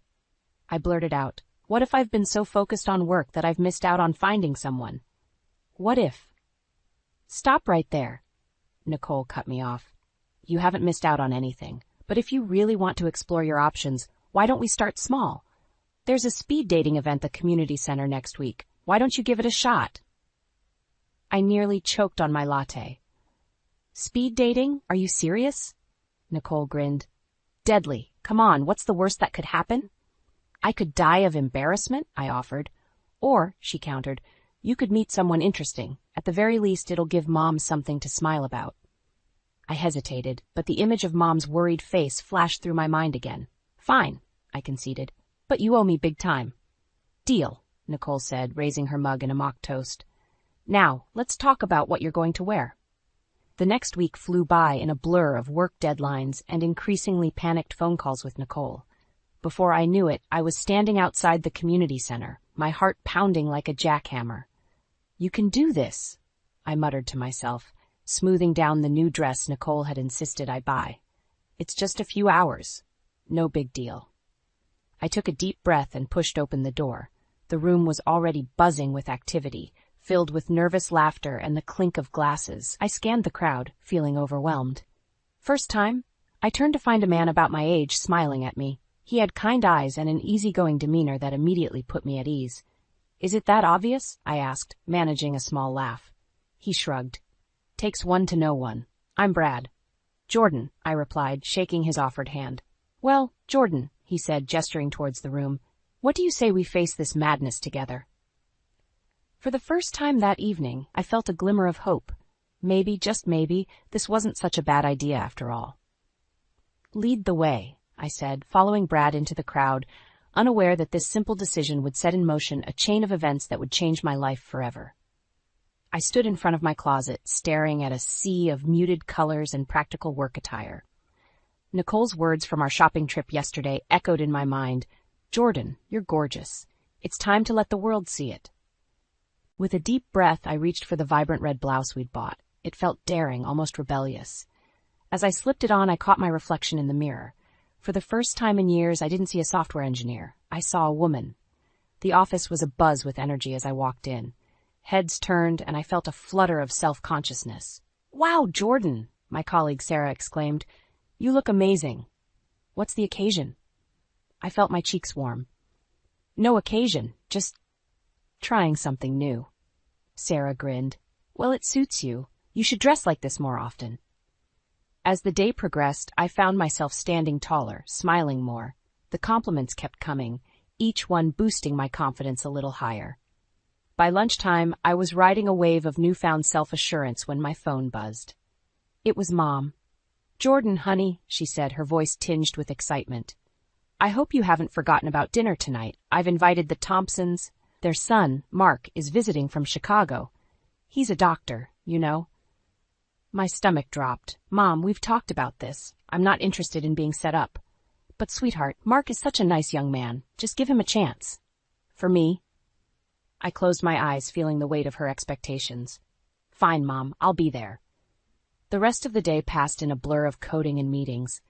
As I drove to Mom's house that evening, my earlier confidence began to waver. What was I thinking? Trying to change myself? Mom greeted me at the door, her eyes widening as she took in my appearance. "Oh, Jordan, you look lovely." Before I could respond, she ushered me into the living room where the Thompsons sat with their son. Mark stood up, offering a polite smile that didn't quite reach his eyes. Dinner was a painful affair. Mark droned on about his medical practice while Mom beamed at us, clearly envisioning wedding bells. I pushed my food around my plate, feeling more out of place with each passing minute. As Mom cleared the dishes, Mrs. Thompson leaned in. "So, Jordan, do you have any plans to settle down? A career is nice, but there's nothing like having a family." I felt a surge of anger. "Actually, I'm quite happy with my life as it is." The room fell silent. Mom returned, her face a mask of disappointment. "Jordan, why don't you help me in the kitchen?" Once we were alone, she turned to me. "Honey, I'm just trying to help. You're not getting any younger, and—" "Stop it, Mom," I snapped, surprising us both. "I'm tired of you trying to fix me. There's nothing wrong with my life." Tears welled in her eyes. "I just want you to be happy." "I am happy," I insisted, but the words felt hollow. The drive home was a blur of conflicting emotions. As I walked into my apartment, my phone buzzed with a text from Nicole. "How'd it go with Mom's setup?" I sank onto the couch, suddenly exhausted. "Disaster," I typed back. "I don't know what I'm doing anymore, Nick." Her response was immediate. "Come over tomorrow. I have an idea." The next morning, I found myself at Nicole's doorstep, still feeling raw from the previous night's events. "Okay," Nicole said as soon as I walked in, her eyes gleaming with determination. "We're going to that speed dating event." I groaned. "Nick, I don't think—" "No arguments," she cut me off. "You tried Mom's way. Now we're doing this my way." As I looked at my sister's resolute face, I realized I had a choice to make. I could retreat back into my comfortable, predictable life, or I could take a leap into the unknown. With a mix of trepidation and excitement, I nodded. "All right. Let's do it." Little did I know that decision would set me on a path that would change everything. The community center buzzed with nervous energy as I stepped inside, my heart pounding. Nicole gave my hand a reassuring squeeze before disappearing into the crowd. I was on my own. "Ladies and gentlemen, welcome to our speed dating event." The coordinator's voice rang out. "You'll have 5 minutes with each partner. When you hear the bell, move to the next table. Ready? Begin." I sat down at my first table, facing a man with a receding hairline and a forced smile. "Hi, I'm Steve," he said, his eyes darting around the room. "Jordan," I replied, trying to sound more confident than I felt. The next few encounters blurred together, a parade of awkward small talk and feigned interest. By the 4th round, I was ready to bolt. Then I saw him. He He was tall, with kind eyes and a genuine smile that put me at ease instantly. As he sat down, I noticed calluses on his hands, a working man's hands. "I'm Brad," he said, his voice warm and deep. "Jordan," I replied, feeling a flutter in my stomach. "So, Jordan," he leaned in, his eyes twinkling, "what brings a beautiful woman like you to a place like this?" I laughed, surprised by his directness. "Would you believe my sister dragged me here?" Brad grinned. "I'd believe it. My buddy did the same to me. Said I needed to get out there." We fell into easy conversation, discussing our jobs, our families, our dreams. Before I knew it, the bell rang. "Time's up," I said, feeling a pang of disappointment. Brad hesitated, then quickly scribbled something on a napkin. "I know we're supposed to wait until the end, but here's my number. I'd love to continue this conversation over coffee sometime." As he moved to the next table, I clutched the napkin, a mix of excitement and trepidation washing over me. The rest of the event passed in a blur. As soon as it ended, I found Nicole waiting by the door. "Well?" she asked, eyebrows raised. I showed her the napkin. "I met someone." Nicole squealed, drawing curious glances. "Details now." We headed to a nearby cafe where I recounted my meeting with Brad. Nicole listened intently, her eyes sparkling with excitement. "He sounds perfect, Jor," she said. "When are you going to call him?" I hesitated. "I don't know, Nick. What if?" "No what ifs," she cut me off. "You're calling him. Right now." Before I could protest, Nicole had snatched my phone and dialed the number. "It's ringing," she mouthed, handing it back to me. "Hello?" Brad's voice came through the speaker. "Hi, Brad. It's Jordan from the speed dating event." "Jordan, I'm glad you called. I was hoping we could grab that coffee." We made plans for the following evening, and as I hung up, I felt a mix of excitement and terror. The next day, I stood in front of the mirror, scrutinizing my outfit. The red blouse from before felt too bold now. I changed into a soft blue sweater, then back to the red blouse. By the time I settled on an outfit, I was already running late. I rushed to the cafe, my nerves frayed. As I burst through the door, I saw Brad sitting at a corner table, looking up expectantly. Our eyes met, and he smiled that warm smile that had captivated me the night before. "Jordan," he said, standing to greet me. "I was starting to worry you'd changed your mind." "Never," I replied, surprising myself with my boldness. As we sat down, Brad reached across the table and took my hand. "I have a confession to make," he said, his expression serious. "I've never done anything like this before. But there's something about you, Jordan. I can't explain it, but I feel like I've known you my whole life." I felt a lump form in my throat. This was moving fast, too fast. But as I looked into Brad's earnest eyes, I realized I felt the same inexplicable connection. "I feel it too," I whispered. Brad's face lit up, and in that moment I knew my life was about to change forever. What I didn't know was whether that change would lead to happiness or heartbreak. 2 years flew by in a whirlwind of love and laughter. Brad and I had grown closer than I ever thought possible, our lives intertwining like vines. As I stood in front of the mirror on my wedding day, I barely recognized the woman staring back at me. Gone was the hesitant, career-focused Jordan. In her place stood a bride, radiant with joy and hope. "You look beautiful, honey," Mom said, her eyes glistening with tears as she adjusted my veil. I turned to face her, my heart swelling with emotion. "Thank you, Mom, for everything." She pulled me into a tight embrace. "I'm so happy for you, Jordan. Brad is a wonderful man." As we broke apart, a shadow crossed her face. "I just wish his family could be here to share this day." I felt a pang of sadness. Brad's strained relationship with his parents had been a source of tension throughout our engagement. They'd refused to attend the wedding, citing irreconcilable differences with their son's life choices. "We're his family now, Mom," I said, squeezing her hand. "That's all that matters." The ceremony was simple but beautiful. As Brad and I exchanged vows, I felt a sense of completeness I'd never experienced before. When the officiant pronounced us husband and wife, the small gathering of friends and family erupted in cheers. At the reception, Nicole cornered me by the punch bowl, her eyes sparkling with mischief. "So, Mrs. Bradford," she teased, "how does it feel to be a married woman?" I laughed, still giddy from the day's events. "Honestly, it feels amazing." Nicole's expression softened. "I'm happy for you, Jor. But," she hesitated, glancing around to ensure we weren't overheard.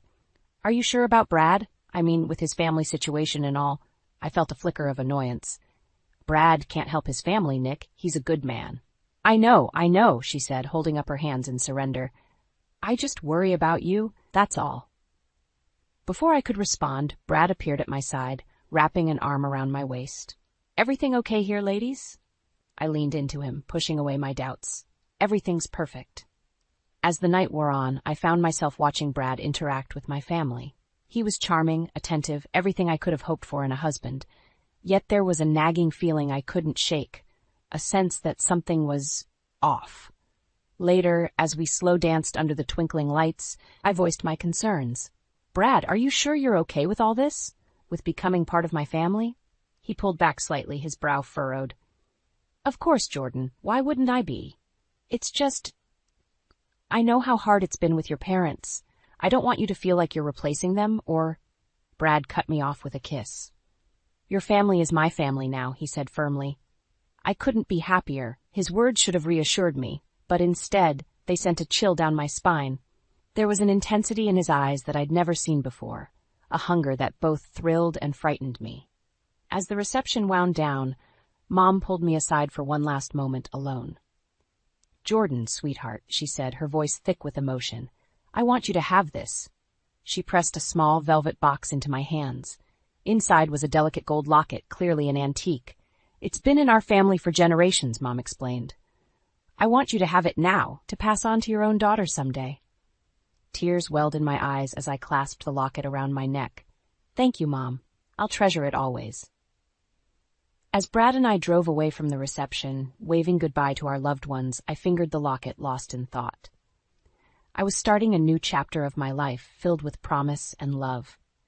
But as I glanced at Brad's profile in the dim car light, I couldn't shake the feeling that I was also leaving something behind. A part of myself I might never get back. Little did I know, this day marked not just the beginning of my marriage, but the start of a journey that would test the very foundations of everything I believed about love, family, and myself. The first year of marriage with Brad was like a dream. We settled into a cozy routine, our lives intertwining seamlessly. Every Sunday we'd visit Mom for dinner, and I watched with joy as Brad and Mom grew closer. He'd help her with household repairs, listen to her stories, and even started calling her Mom himself. One Sunday evening, as we were leaving Mom's house, Brad surprised me. You know, Jordan, I've been thinking, he said, his eyes twinkling. Maybe it's time we start thinking about having a family of our own. My heart skipped a beat. Really? You want to have kids? He nodded, pulling me close. Seeing you with your mom, it makes me realize what I missed out on. I want to create that kind of love and warmth in our own home. I felt a rush of emotions, excitement, fear, love. Oh, Brad, I whispered, burying my face in his chest. I'd love that. The next few months were a whirlwind of planning and dreaming.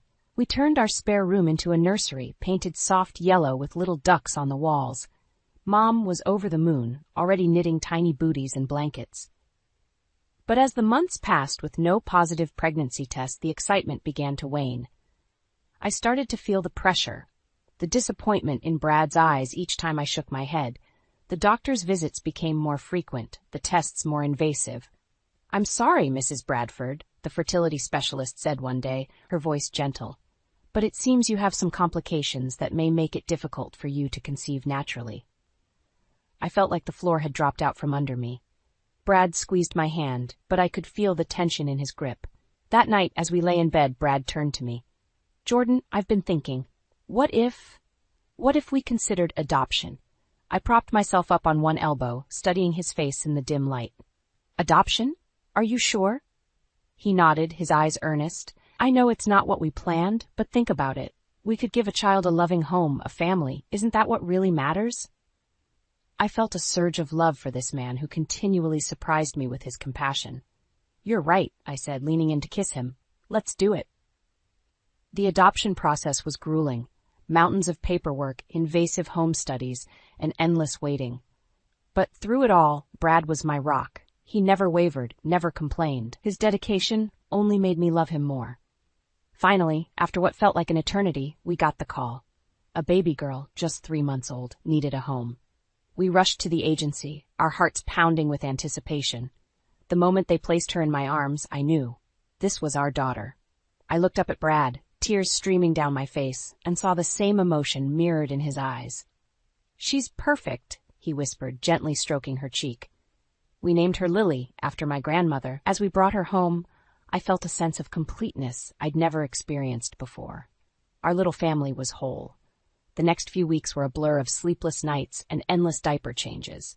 But through it all, Brad was there, changing diapers, singing lullabies, and making midnight formula runs.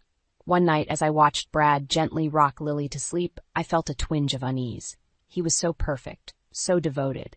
It almost seemed too good to be true. "Brad," I said softly, not wanting to wake Lily, "are you really okay with all this? With adopting, I mean. It's not what we originally planned." He looked up at me, his eyes shining with an intensity that took my breath away.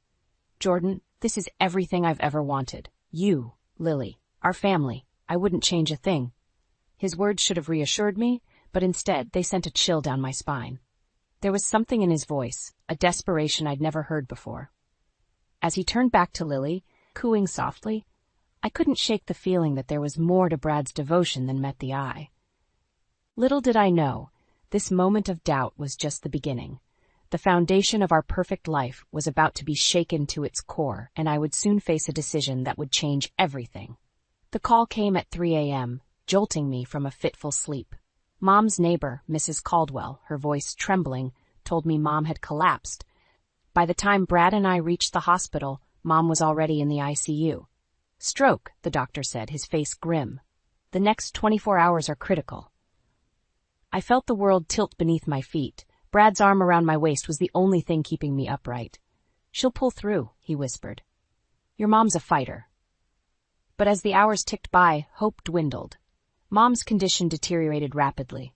By nightfall, the doctor's expression had changed from grim to defeated. "I'm sorry," he said softly. "There's nothing more we can do." The words hit me like a physical blow.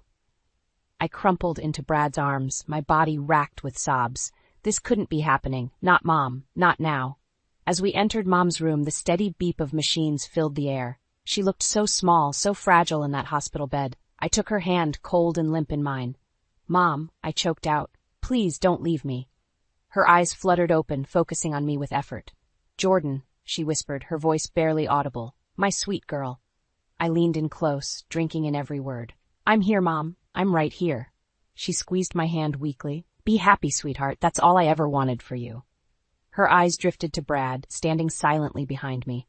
"Take care of her," she murmured. Brad nodded solemnly. "I promise, Mom, with everything I have."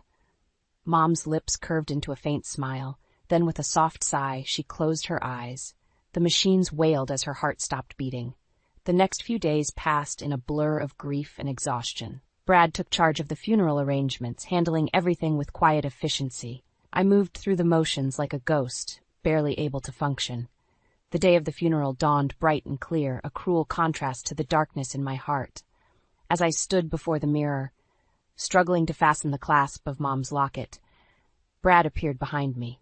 "Let me," he said gently, his fingers deftly securing the necklace. I met his eyes in the reflection. "I don't know how to do this," I whispered. "How to live without her." Brad turned me to face him, his hands on my shoulders. "You're not alone, Jordan. I'm here. We'll get through this together." At the cemetery, I clutched Brad's hand like a lifeline as they lowered Mom's casket into the ground. Nicole stood on my other side, her daughter Maya pressed close to her leg. As people began to disperse, Brad squeezed my hand. "I'll give you a moment alone," he said, moving away. I knelt by the fresh mound of earth, tears streaming down my face. "I'm sorry, Mom," I whispered. "I'm sorry I didn't spend more time with you. I'm sorry for all the things I never said." A hand on my shoulder startled me. I looked up to see Nicole, her eyes red-rimmed but determined. "She knew, Jor," she said softly. "Mom knew how much you loved her." As we walked back to the car, I noticed Brad deep in conversation with the funeral director. Their hushed tones and serious expressions sent a chill down my spine. "Everything okay?" I asked as Brad rejoined us. He nodded, a bit too quickly, just finalizing some details. That night, as I lay sleepless in bed, I heard Brad's voice from downstairs. He was on the phone, speaking in low, urgent tones. "Need to move quickly." I caught snippets of his conversation. "Before she suspects anything." My heart began to race. What was Brad up to? And why did I have the sinking feeling it had something to do with Mom's death? As I lay there, my mind spinning with questions and suspicions, I realized that my grief was slowly giving way to something else, a determination to uncover the truth, no matter the cost. Little did I know, the path I was about to embark on would shatter everything I thought I knew about my life, my marriage, and the man I had chosen to spend my life with. The weeks following Mom's funeral were a blur of grief and paperwork. Brad had been my rock, handling everything from the estate lawyers to the endless stream of well-wishers. But as the fog of sorrow began to lift, I noticed something off about his behavior. It started with little things. Hushed phone calls that abruptly ended when I entered the room, furtive glances at his phone during dinner. But it was the day I caught him rifling through Mom's old files that my suspicions crystallized into something more sinister. "What are you doing?" I asked, my voice sharper than I intended. Brad jumped, guilt flashing across his face before he smoothed it into a sympathetic smile. "Just organizing some papers for the lawyer, honey. Don't worry about it." But I did worry. That night, I lay awake, my mind racing. When Brad's phone buzzed with a late-night text, I made a decision that would change everything. The next morning, I waited until Brad left for work before sneaking into his home office. My hands shook as I booted up his computer, feeling like a thief in my own home. It didn't take long to find what I was looking for. A series of emails with a local real estate appraiser. My blood ran cold as I read the messages. Brad had been secretly getting Mom's house appraised. But why? We had agreed to keep it in the family, a place for Nicole and her daughter to live. Suddenly, a noise from downstairs made me jump. Brad's voice called out, "Jordan, you home?" Panic surged through me. I quickly closed the emails and shut down the computer, my heart pounding so loud I was sure Brad would hear it. "Up here!" I called back, trying to keep my voice steady. Just tidying up a bit. That evening, over a dinner I could barely stomach, I decided to confront him. "Brad," I began, setting down my fork. "I need to ask you something." He looked up, his expression guarded. "What is it, honey?" "Why did you have Mom's house appraised?" The color drained from his face. For a moment, he looked like a deer caught in headlights. Then his features hardened. "How did you find out about that?" "It doesn't matter," I said, my voice trembling. "What matters is why you did it behind my back." Brad's jaw clenched. "I was trying to protect you, Jordan. We need to think about our future, about Lily's future. That house is worth a lot of money." "Protect me?" I echoed, disbelief coloring my tone. "By going behind my back? By betraying my trust?" "Don't be so dramatic," Brad snapped. "It's just business. Your mother would have wanted us to be financially secure." His words hit me like a physical blow.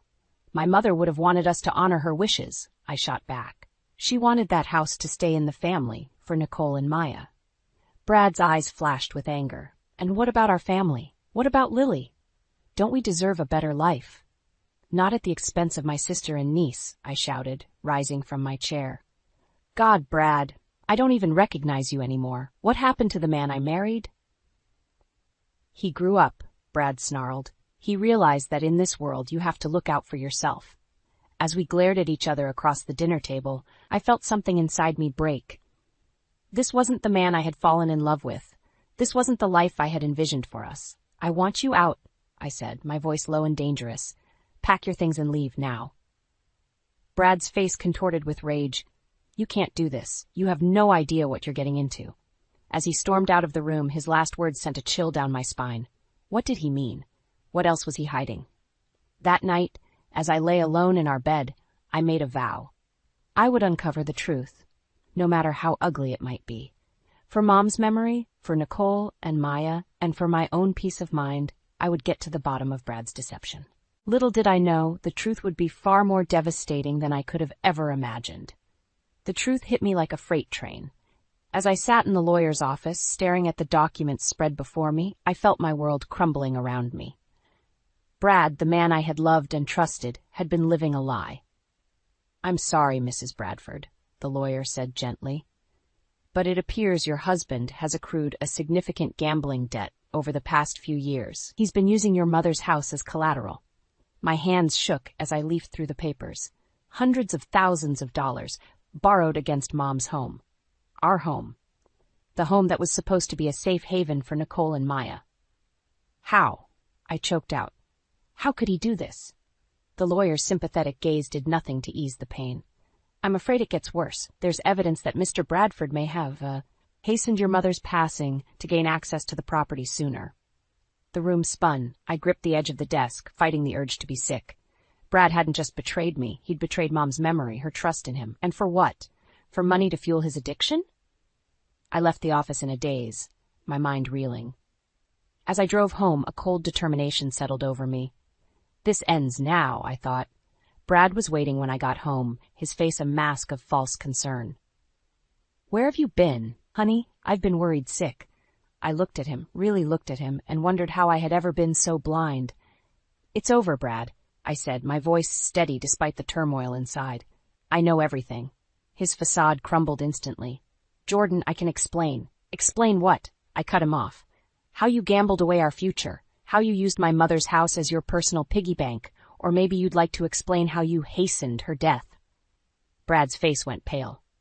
That's not true. I loved your mother. I would never... Save it, I spat. I want you out of this house and out of my life.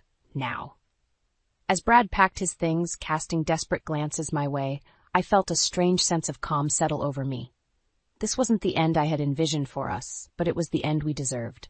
Once he was gone, I called Nicole. Can you come over? I asked, my voice breaking. And bring Maya. I need you both. An hour later, we sat around Mom's old kitchen table, the same one where we'd shared so many family dinners. I told them everything. Brad's betrayal, the gambling, the threats to our home. Nicole reached across the table, squeezing my hand. Oh, Jor, she whispered. I'm so sorry. Maya, wise beyond her years, looked up at me with determination in her eyes. We'll fix this, Aunt Jordan, together. Looking at their faces, my sister, my niece, my family, I felt a surge of strength. You're right, I said. We will fix this. This is our home, and no one is going to take it from us. Over the next few weeks, we formulated a plan. I threw myself into work, taking on extra projects to boost our income. Nicole started a small business from home, selling her handmade crafts online. Even Maya pitched in, offering to tutor younger kids in the neighborhood. It wasn't easy. There were nights when the weight of it all felt crushing. But every morning, I'd wake up to the sound of Nicole humming in the kitchen, or Maya's laughter echoing through the halls, and I knew we were going to make it. 6 months later, we gathered around that same kitchen table. But this time, instead of bad news, we were celebrating. We had done it. We had paid off Brad's debts and saved our home. As I looked around at the faces of my true family, I felt Mom's presence stronger than ever. I fingered the locket around my neck, the one she had given me on my wedding day. We did it, Mom, I whispered. We kept your home. We kept our family together. Nicole raised her glass. To Mom, she said, her eyes glistening. And to us. To us, Maya and I echoed. In that moment, I realized that sometimes the family you choose is stronger than the family you're born into. Brad had betrayed us, but he had also unwittingly given us a gift, the chance to discover our own strength, our resilience, our love for each other. As we laughed and talked late into the night, I felt a peace I hadn't known in years. This was home. This was family. And no matter what challenges lay ahead, I knew we would face them together.